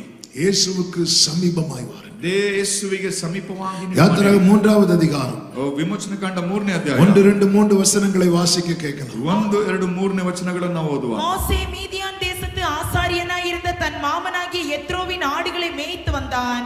அவன் ஆடுகளை வனாந்திரத்தின் பின்புறத்திலே ஓட்டி தேவ பர்வதமாகிய ஓரேப் மட்டும் வந்தான். ஓரேப் மட்டும் வந்தான். அங்கே கர்த்தருடைய தூதனானவர் ஒரு முட்செடியின் நடுவில் இருந்து உண்டான அக்கினி ஜுவாலையிலே நின்று அவனுக்கு தரிசனமானார் என்று சொல்லப்பட்டிருக்கிறது. ಅಲ್ಲಿ ದೇವರು ಅವನಿಗೆ ದರ್ಶನ ಕೊಟ್ಟನೆಂಬುದಾಗಿ ಹೇಳುತ್ತದೆ. அப்பொழுது அவன் உற்று பார்த்தான். ಆಗ ಆತನು ಅದನ್ನು ನೋಡಿದನು. வந்தான், ಆತನು ಬಂದನು. உற்று பார்த்தான். ಆತನು முட்செடி அக்கினியினால் ஜுவாலித்து எரிந்தும் அது வெந்து போகாமல் இருந்தது என்று சொல்லப்பட்டது. ಪೊದೆ ಬೆಂಕಿಯಿಂದ ಉರಿಯುತ್ತಿದ್ದರೂ ಅದು ಸುಟ್ಟು ಹೋಗದೇ ಇತ್ತು. ಆಶ್ಚರ್ಯಪಟ್ಟು ಅದನ್ನು ನೋಡಿದನು. அப்பொழுது மோசே, இந்த முட்செடி வெந்து போகாதிருக்கிறது என்ன? நான் கிட்ட போய் இந்த அற்புத காட்சியை பார்ப்பேன். இந்த அற்புத காட்சியை ನಾನು ಈ ಒಂದು ಪೊದೆ ಯಾಕೆ ಸುಟ್ಟೋಗ್ತಿಲ್ಲ ಎಂಬುದಾಗ ಅಷ್ಟು ಹತ್ತಿರ ಹೋಗಿ ನೋಡ್ತೀನಿ. ಕಣ್ಣಿಗೆ ಎದು ಅದ್ಭುತ ಕಾட்சியா தெரிஞ்சது தெரியுமா? ಮೋಶೆಯ ಕಣ್ಣಿಗೆ ಯಾವುದು ಅದ್ಭುತಕರವಾಗಿ ಕಾಣಿಸಿತು? ಅಗ್ನಿ ಪಟ್ಟಿ ಎರಿದು, ಈ ಬೆಂಕಿ ಜ್ವಾಲೆ ಅರಿದು, இந்த முட்செடி வெந்து போகும். ಈ ಮುಳ್ಳಿನ ಪೊದೆ ಸುಟ್ಟು ಹೋಗಲಿಲ್ಲ. ஹalleluya, ஹalleluya. பல நேரத்துல நம்ம இன்னொருத்தங்க லைஃப்ல நடக்கிறத ஆணு பார்ப்போம். ಅನೇಕ ಸಮಯಗಳಲ್ಲಿ ಇನ್ನೊಬ್ಬರ ಜೀವಿತದಲ್ಲಿ ನಡೆಯುವ ಕಾರ್ಯಗಳನ್ನ ಅಂತ ನಾವು ನೋಡ್ತೇವೆ. ನಮ್ಮ ಲೈಫ್ல ಕರ್ತರ್ நடப்பித்ததை மறக்கிறோம். ಆದ್ರೆ ನಮ್ಮ ಲೈಫ್ ಅಲ್ಲಿ ದೇವರು ನಮಗೆ ನಡೆಸಿದ ನಾವು ಮರೆತು ಹೋಗ್ತೇವೆ. ಮೋಶೆ அந்த அக்கினி பற்றி எரிந்தும் அது அந்த முட்செடி வெந்து போகவில்லை. அது உனக்கு அதிசயமா தெரியுது. ಆ ಪೊದೆ ಉರಿದರೂ ಸಹ ಅದು ಸುಟ್ಟು ಹೋಗದಿರೋದು ಆತನಿಗೆ பிறக்கிறதுக்கு முன்னாடியே உன்னை நைல் நதியில தூக்கி போட பிளான் போட்டாங்க. ನೀನು ಹುಟ್ಟುವುದಕ್ಕೆ ಮುಂಚೆಲೆ ನಿನ್ನನ್ನು ಸಾಯಿಸಬೇಕೆಂಬ 3 மாசத்துல உங்க பெற்றோர் கைவிட்டாங்க. 3 ತಿಂಗಳಲ್ಲಿ ತಂದೆ ತಾಯಿಗಳು ಕೈ ಬಿಟ್ರು. நீ கையில எடுக்கப்பட்டதே பார்வோன் குமாரத்தி கையில. ನೀನು ಕೈಯಲ್ಲಿ ತೆಗೆದುಕೊಂಡದ್ದೇ ಫರೋಹನ ಮಗಳ. 40வது வயசுல பார்வோன் உன்னை கொலை செய்ய வகை தேடினான். 40ನೇ ವರ್ಷದಲ್ಲಿ ಫಾರೋನ ನಿನ್ನನ್ನು ಕೊಲೆ ಮಾಡಿದನು. இப்போ வயசு 80. ಈಗ ವಯಸ್ಸು 80. மோசே எழுதி இருக்கிறாரு, மனுஷனுடைய ஆயுசு நாட்கள் 70, பலத்தின் மிகுதியினால் 80. ಮೋಶೆ ಬರಿತಾನೆ, ಬಲ ಹೆಚ್ಚಿದರೆ 80 ಆಯುಷ್ ಮನುಷ್ಯನ. இதையும் தாண்டி மோசே நீ நிக்கிறல்ல, ಇದನ್ನ ದಾಟಿ ಮೋಶೆ ನೀ ನಿಂತಿದೆಯಲ್ಲ. ಅಗ್ನಿயில முட்செடி வெந்து போகாதது எப்படி அதிசயமோ, ಈ ಮುಳ್ಳಿನ ಪೊದೆ ಸುಟ್ಟು ಹೋಗದೆ ಹೇಗೆ ಆಶ್ಚರ್ಯವಾಗಿತ್ತು. இத்தனை கொடுங்காட்டு பிரதிகூலத்தின் நடுவில் நீ உயிரோடு இருக்கிறதும் அதிசயம். ಈ ಪ್ರತಿಕೂಲಗಳ ಮಧ್ಯದಲ್ಲಿ ಬಿರುಗಾಳಿಯಲ್ಲಿ ನೀ ನಿಂತಿರುವುದು ದೊಡ್ಡ ಅದ್ಭುತವೇ. பல நேரத்துல இதை உணர்கிறதில்லை. ಇದು ಅನೇಕ நடக்கிற காரியத்தை ஆணு பார்ப்போம். ಇನ್ನೊಬ್ಬರ ಜೀವಿತದಲ್ಲಿ ನಡೆಯುವ ಸಂಗತಿ ನಾವು ನೋಡ್ತೇವೆ ಬೆಚ್ಚಿ. ஹalleluya, ஹalleluya. ஏன் அந்த முட்செடி வெந்து போகல? ಯಾಕೆ ಆ ಮುಳ್ಳು ಪೊದೆ ಸುಟ್ಟು ಹೋಗಲಿಲ್ಲ? அது நடுவில் கர்த்தர் இருந்தார். ಅದರ ಮಧ್ಯದಲ್ಲಿ ஏன் இத்தனை தீயையும் தண்ணீரையும் கடந்து வந்தும் நாம் உயிரோடு இருக்கிறோம்? ಯಾಕೆ ಇಷ್ಟು ಬೆಂಕಿ? எத்தனை பேர் சொல்வீங்க என் வாழ்க்கை படகுல இயேசு இருக்கிறார் என்று? ಹೇಳ್ತೀರಿ ನನ್ನ கைகளை தட்டி ஆமென் சொல்லுங்க. கைகளை தட்டி ஆமென் ಹೇಳುವ. மரண பள்ளத்தாக்கில் நான் நடந்த வேளை மீட்கும் கரங்கள் நான் கண்டேன். வாடி நின்ற வேளை அழிந்திடாத என்னை தாங்கும் கரங்கள் நான் கண்டேன். எந்த மாறாவின் வாழ்வை மதுரமாய் மாற்றும் அன்பின் glory. எந்த மாறாவின் வாழ்வை மதுரமாய் மாற்றும் அன்பின் நல்ல கர்த்தரே. ஆயிரம் ஆயிரம் நன்மைகள் அனுதினம் என்னை சூழ்ந்திட கிருபையும் இரக்கமும் அன்பும் கொண்டீரே. நல்ல எபினேசராய், நல்ல எபினேசராய் என்னை நடத்தி வந்தீரே. நன்றி சொல்ல வார்த்தை இல்லை. உடரபக்கரோ நல்ல எபினேசராய் என்னை நடத்தி வந்தீரே. அமே நன்றி சொல்ல வார்த்தை இல்லை. இப்ப மோசே உற்று பார்க்கிறான். ಈಗ ಮೋಶೆ ಆಶ್ಚರ್ಯದಿಂದ அடுத்த ஒரு ನೋಡುತ್ತಾನೆ. தீர்மானம் எடுக்கிறான், நான் கிட்ட போய் பார்ப்பேன். ನಂತರ ಒಂದು ತೀರ್ಮಾನ ತಗೊಳ್ತಾನೆ, ಇನ್ನು ಹತ್ತಿರಕ್ಕೆ 4வது வசனத்தை வாசியுங்கள். 4ನೇ ವಚನ ಓದಿರಿ. அவன் பார்க்கும்படி கிட்ட வருகிறதை கர்த்தர் கண்டார். பார்க்கும்படி கிட்ட வருகிறதை கர்த்தர் கண்டார். ಅದನ್ನು ನೋಡ್ಲಿಕ್ಕೆ ಹತ್ತಿರ ಬರುವುದನ್ನ ಕರ್ತನು ಕಂಡನು. அவன் வந்தான், ಅವನು ಬಂದನು, உற்று பார்த்தான், ಆತನು ಆಶ್ಚರ್ಯದಿಂದ ನೋಡಿದನು, கிட்ட வரும்படி ஒரு ஸ்டெப் எடுத்து வைக்கிறான். ಹತ್ತಿರ ಬರ್ಲಿಕ್ಕೆ ಒಂದು ಹೆಜ್ಜೆ ಇಡುತ್ತಾನೆ. அவன் எப்பொழுது கிட்ட வர ஸ்டெப் எடுத்து வைக்கிறான், ಆತನು ಯಾವಾಗ ಹತ್ತಿರ ಬರ್ಲಿಕ್ಕೆ ಹೆಜ್ಜೆ ಇಡುತ್ತಾನೋ அது கர்த்தர் அவனை பார்க்கிறார். ಕರ್ತನ ಅದನ್ನ ನೋಡುತ್ತಾನೆ. கூடி வந்து அத்தனை பேரையும் அவர் பார்க்கிறார். ಎಲ್ಲಾ ಕೂಡಿ ಬಂದಂತ ಎಲ್ಲರನ್ನ ಕರ್ತನ ನೋಡುತ್ತಾನೆ. கிட்ட வர நெருங்குறாங்க தெரியுமா? ಯಾರು ಸಮೀಪಕ್ಕೆ ಬರ್ತಾರೆ ನೋಡಿ, அவங்க மேல அவருடைய முழு கவனத்தையும் வைக்கிறார். ಅವರ ಮೇಲೆ ಸಂಪೂರ್ಣ ಗಮನ ದೇವರಿಟ್ಟಿದ್ದಾನೆ. ஹalleluya. ஹalleluya. மோசே அவருடைய வேலை, ஆண்டவர் என் லைஃபை என்னைக்கு ஆண்டவர் யூஸ் பண்ணுவீங்கன்னு சொல்லி 80 இயர்ஸ் காத்திருக்கலாம். ಮೋಶೆ 80 ವರ್ಷಗಳ ತನಕ ದೇವರು ಯಾವಾಗ ಉಪಯೋಗಿಸ್ತೆ ಎಂಬುದಾಗಿ ಕಾಯ್ದಿರಬಹುದು. 40 வருஷம் வனாந்தரம். ಆದ್ರೆ 40 ವರ್ಷ ಅರಣ್ಯ ஆண்டவரே, ಜೀವನ. என் வாழ்க்கை 40 வருஷமா வனாந்தரமாவே இருக்கு. ದೇವರೇ, ನನ್ನ ஆண்டவரே, ಜೀವಿತ 40 ವರ್ಷಗಳ ಕಾಲ ಅರಣ್ಯದ ಬದುಕಾಗಿದೆಯಲ್ಲವ. மோசே கர்த்தருடைய இரக்கத்துக்காக எப்படி காத்திருக்கிறானோ, ಮೋಶೆ ಯಾವ ರೀತಿ ಕರ್ತನ ಟೈಮ್ಗೆ ಕಾಯ್ತಿದ್ದಾನೋ, அதுபோல மோசே கிட்ட வருவதற்காக கர்த்தர் காத்திருக்கிறார். ಅದೇ ರೀತಿ ಮೋಶೆ ದೇವರ ಸಮೀಪ ಬರ್ಲಿಕ್ಕೆ ದೇವರು ಕಾಯ್ತಿದ್ದಾನೆ. ஆண்டவர் எனக்கு ஏதாவது செய்ய மாட்டாரா என்று நாம காத்திருக்கிறோம் தெரியுமா? ದೇವರು ನಮಗೆ ಏನು ಮಾಡಲ್ವಾ ಎಂಬುದಾಗಿ ನಾವು ಕಾಯ್ತಿದೀವಲ್ಲ. நாம கிட்ட வர மாட்டோமா என்று கர்த்தர் காத்திருக்கிறார். ದೇವರು ನಾವು ಸಮೀಪಕ್ಕೆ ಬರ್ತೀವ ಅಂತ ಆತನ ನೋಡ್ತಾ ಇದ್ದಾನೆ. மோசே எங்க நிக்கிறான்? ಮೋಶೆ ಎಲ್ಲಿ ನಿಂತಿದ್ದಾನೆ? வனாந்தரத்துல. ಆತನ ಕಾಡಿನಲ್ಲಿ. கர்த்தர் இப்ப எங்க இருக்கிறார்? ಕರ್ತನ ಎಲ್ಲಿದ್ದಾನೆ? முச்சடியில. ಆತನ ಮುಳ್ಳಿನ ಪೊದೆಯಲ್ಲಿ. யாருக்கு பெயின் ஜாஸ்தி? ಯಾರಿಗೆ ನೋವು ಜಾಸ್ತಿ? காத்திருக்கிறவர்களை விட காத்திருக்க வைத்திருக்கிறவருக்கு தாங்க வலி ಜಾಸ್ತಿ. ಕಾಯ್ತಿರುವವರಿಗಿಂತ ಕಾಯಿಸ್ತಾ ಕುಳಿತಿರುವವರಿಗೆ ಅವರೇ ಒಂದು ನೋವು ಜಾಸ್ತಿ. காத்திருக்கிறவர்களுக்கு ஒரு பெயின் இருக்குல்ல, ಕಾಯಿಸ್ತಿರುವಂತವರಿಗೆ ಒಂದು ನೋವು ಇದೆ. காத்திருக்கிறவர்களுக்கு உண்டாகிற வேதனையை விட காத்திருக்க வைத்திருக்கிறார் தெரியுமா, அவருக்கு உண்டாகிற வேதனை அதிகம். ಕಾಯ್ತಿರುವವರಿಗಿಂತ ಕಾಯಿಸ್ಕೊಂತ ತಡ ಮಾಡ್ತಿದ್ರಲ್ಲ ಅವರಿಗೆ ಉಂಟಾಗುವ ವ್ಯಥೆ ಹೆಚ್ಚು. எனவேதான் அவர் தம்முடைய வேலைக்காய் காத்து கொண்டிருக்கிறார். ಯಾಕಂದ್ರೆ ಆತನು ತಮ್ಮ ಸಮಯಕ್ಕಾಗಿ ಕಾಯುತ್ತಿದ್ದಾನೆ. அவருடைய வேளையில் அவர் எழுந்திருளும் போது அவர் எதை விரும்புகிறார் தெரியுமா? நீ அவருக்கு சமீபமாய் இருக்க வேண்டும். ಆತನ ಸಮಯದಲ್ಲಿ ಆತನು ಎದ್ದೇಳುವಾಗ ಏನ್ ಮಾಡ್ತಾರೆ ಗೊತ್ತಾ? ನೀವು ಆತನ ಸಮೀಪದಲ್ಲಿ ಇರಬೇಕು. அவர் நயங்காட்டி இழுக்கிறது எதற்காக?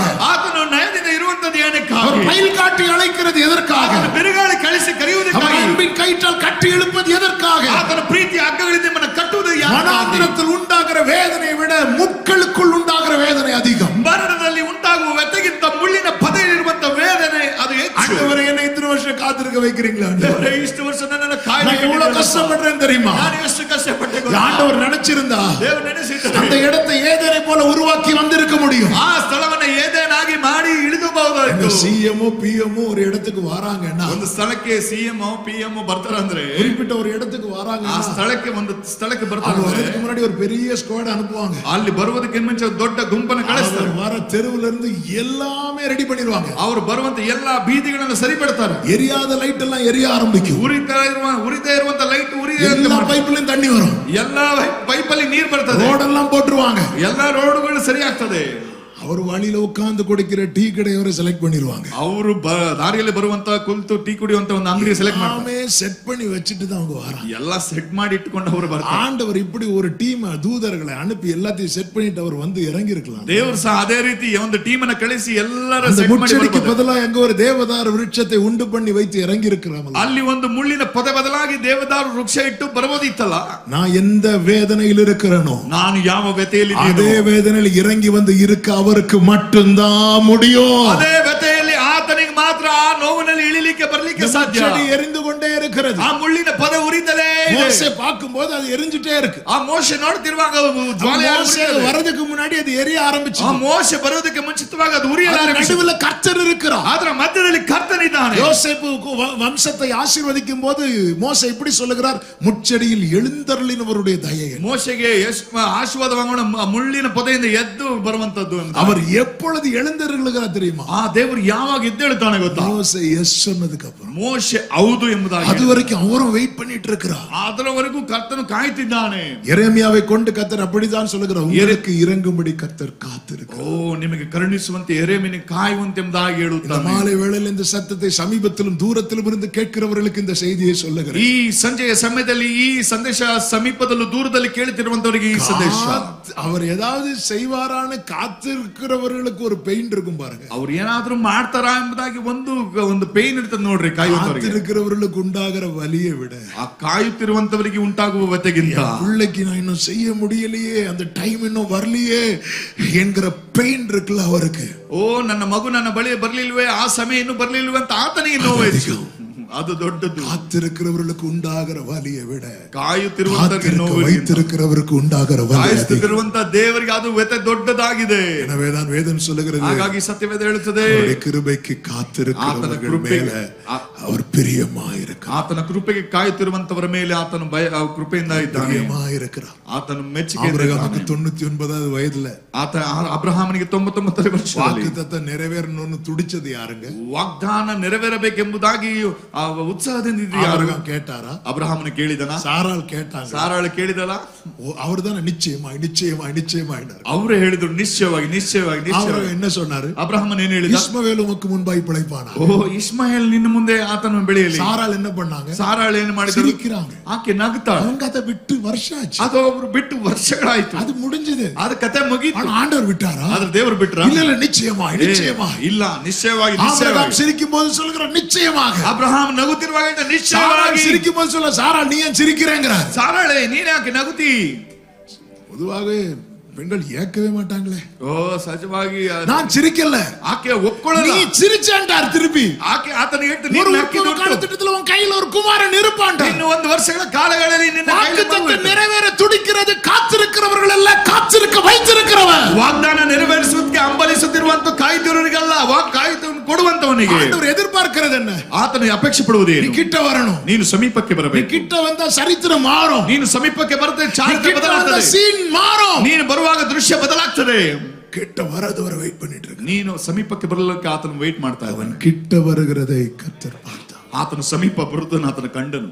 கிட்ட வா, ನನ್ನ ಬಳಿಗೆ ಬಾ, ಸಮೀಪமாய் வா. ನನ್ನ ಸಮೀಪಕ್ಕೆ ಬಾ. ஆண்டவர் சொல்ல, இது அழுகையோட விண்ணப்பத்தோட என்னிடத்தில் வருவார். ಅಳುತ್ತಾ ವಿಜ್ಞಾಪಿಸುತ್ತಾ ನನ್ನ ಸಂಗಡ ಬಂದ್ರಿ, நான் அவர்களை நடத்துவேன். ನಾನು ಅವರನ್ನು ನಡೆಸುತ್ತೇನೆ. நான் அவர்கள் பிதாவாய் இருக்கிறேன். ನಾನು ಅವರಿಗೆ ತಂದೆಯಾಗಿರುತ್ತೇನೆ. இளைய குமாரன் எப்படா வருவான்னு தகப்பன் பார்த்துட்டு இருக்கிறான். ಕಿರಿಯ ಮಗನು ಯಾವಾಗ ಬರ್ತಾನೆ ಎಂಬುದಾಗಿ ತಂದೆ ಎದುರು ನೋಡ್ತಾ. அவன் தூரத்திலிருந்து வரத பார்த்ததுமே இவர் ஓடி போய் கழுச்சை கட்டி அணைக்கிறான். ಆತನು ದೂರದಿಂದ ಬರುವಾಗ ಓಡಿ ಹೋಗಿ ಅಪ್ಪಿಕೊಂಡು ಆತನು ಮುದ್ದಾಡ್ತಾನೆ. ಸಮೀಪமாய் வா. ನೀನು ಸಮೀಪಕ್ಕೆ ಬಾ, கிட்ட வா. ದೇವರ ಸಮೀಪಕ್ಕೆ ಬಾ. கிட்ட வருகிறதை கர்த்தர் கண்டு ನೀನು ದೇವರ ಸಮೀಪಕ್ಕೆ ಬರುವಾಗ ಆತನು ಕಂಡು மோசேன்னு கூப்பிடுறார். ಮೋಶೆ ಎಂಬುದಾಗಿ ಕರೆಯುತ್ತಾನೆ. 40 வருஷம் வனாந்தரத்தில் அங்க இங்க இருந்த மோசையை கூப்பிடல. ಮೋಶೆ 40 ವರ್ಷಗಳ ಕಾಲ ಅರಣ್ಯದಲ್ಲಿ ಅಲ್ಲಿ ಇಲ್ಲಿದ್ದ ಕರೆಯಲಿಲ್ಲ. கிட்ட வந்தது. ಆದ್ರೆ ದೇವರ ಸಮೀಪಕ್ಕೆ ಬಂದಾಗ அதன் அர்த்தம் என்ன? ಅದರ ಅರ್ಥವೇನು? என்ன அவருக்கு நல்லாவே தெரியும். ನನ್ನ ಬಗ್ಗೆ ಆತನಿಗೆ ಚೆನ್ನಾಗಿ ಗೊತ್ತು. உங்களை நல்லாவே தெரியும். ನಿಮ್ಮ ಬಗ್ಗೆ ಚೆನ್ನಾಗಿ ಆತನಿಗೆ ಗೊತ್ತು. உங்களை அவருக்கு அறிமுகப்படுத்த வேண்டிய அவசியமே ನಿಮ್ಮನ್ನ கிடையாது. ಆತನಿಗೆ ಪರಿಚಯ ಮಾಡಲು ಅವಶ್ಯಕತೆ ಇಲ್ಲ. உங்களை எங்களுக்கு அறிமுகப்படுத்த வேண்டிய அவசியம் உண்டு. ನಿಮಗೆ ನಮ್ಮನ್ನ ಪರಿಚಯ ಮಾಡ್ಕೊಳ್ಳಿಕ್ಕೆ ಆದ ಅವಶ್ಯಕತೆ ಉಂಟು. அடுத்த தடவை பார்க்கும்போது அறிமுகப்படுத்தி தான் ஆகணும். ಇನ್ನೊಂದ್ಸರಿ ನೋಡಿದ್ರು ಪರಿಚಯ ಮಾಡಿಕೊಳ್ಳಬೇಕು. எத்தனை தடவை பார்த்தாலும் எங்களுக்கு அறிமுகப்படுத்தி தான் ஆகணும். ಎಷ್ಟು ಸರಿ ನಾವು ಭೇಟಿ ಮಾಡಿದ್ರು ಪರಿಚಯ ಮಾಡಿಕೊಳ್ಳಬೇಕು. அவருக்கு உங்களை அறிமுகப்படுத்த வேண்டிய அவசியமே கிடையாது. ಆತನಿಗೆ ನಿಮ್ಮನ್ನ ಪರಿಚಯ ಮಾಡಿಕೊಳ್ಳಲು தாயின் வயிற்றில் தோண்டும் முன்னமே உன்னை பெயர் சொல்லி அழைத்திருக்கிறார். ಗರ್ಭದಲ್ಲಿ ಜನಿಸುವ ಮುಂಚೆ ಆತನು அவருடைய கிருபை பெரியது. ಆತನ ಕೃಪೆ அவருடைய இரக்கம் பெரியது. ಆತನ ಕರುಣೆ ದೊಡ್ಡದು. அவருடைய தயவு பெரியது. ಆತನ ದಯೆ ದೊಡ್ಡದು. அவன் கிட்ட வருகிறதை கண்டு ಆತನ ಸಮೀಪಕ್ಕೆ ಬರುವುದನ್ನು மோசே மோசே அப்படிங்கிறான். ಮೋಶೆ ಮೋಶೆ ಎಂಬುದಾಗಿ ಕರೆದನು. இதோ அடியேன்டா. ಇದು ಒಂದು ದಾಸನೆ. உன் கால்களில் இருக்கிற பாதரட்சையை கழட்டி போடு. ನಿನ್ನ ಕಾಲಿನಲ್ಲಿರುವ ಕೆರಗಳನ್ನ ತೆಗೆದು ಹಾಕು. ஆமென். ಆಮೆನ್. ஹல்லேலூயா. ಹಲ್ಲೆಲೂಯಾ. நல்ல கவனமா கேளுங்க. ಗಮನದಿಂದ ಕೇಳ್ರಿ. நம்ம எல்லாருமே ஷூ செப்பல்லாம் வெளியே கழட்டிட்டு வந்தோம். ನಾವು ಪಾದರಕ್ಷೆ ಚಪ್ಪಲಿ ಶೂ ಎಲ್ಲ ಹೊರಗಡೆ ಬಿಟ್ಟಿದ್ದೇವೆ. இங்க வந்து செருப்பை கழட்டிட்டு நிக்கலாம். ಇಲ್ಲಿ ಒಂದ್ಸರಿ எனக்கு சூப்பர் அழகா மேட் எல்லாம் போட்டு அழகா ஜம்மன் இருக்கு. ಇಲ್ಲಿ ಮ್ಯಾಟ್ ಹಾಕಿ ಎಲ್ಲ ಚೆನ್ನಾಗಿ ಇಟ್ಟಿದ್ದಾರೆ. மோசே நிக்கிற இடத்துல எல்லாம் அப்படி கழட்டிட்டு நிக்க முடியாது. ಮೋಶೆ ನಿಂತಿರುವ ಸ್ಥಳದಲ್ಲಿ ಆ ರೀತಿ ಇರ್ಲಿಕ್ಕೆ அதுல கற்கள் ಉಂಟು, ಅಲ್ಲಿ ಕಲ್ಲುಗಳು ಉಂಟು, முட்கள் ಉಂಟು, ಅಲ್ಲಿ ಮುಳ್ಳುಗಳು ಉಂಟು. கழட்ட முடியாது. ಅವುಗಳನ್ನ ಬಿಚ್ಚಲಿಕ್ಕೆ ಆಗಲ್ಲ. ஆனா ஆண்டவர் கழட்டுறார். ಆ ದೇವ್ರು ಹೇಳ್ತಾರೆ ಬಿಚ್ಚೋದು. ஆமே.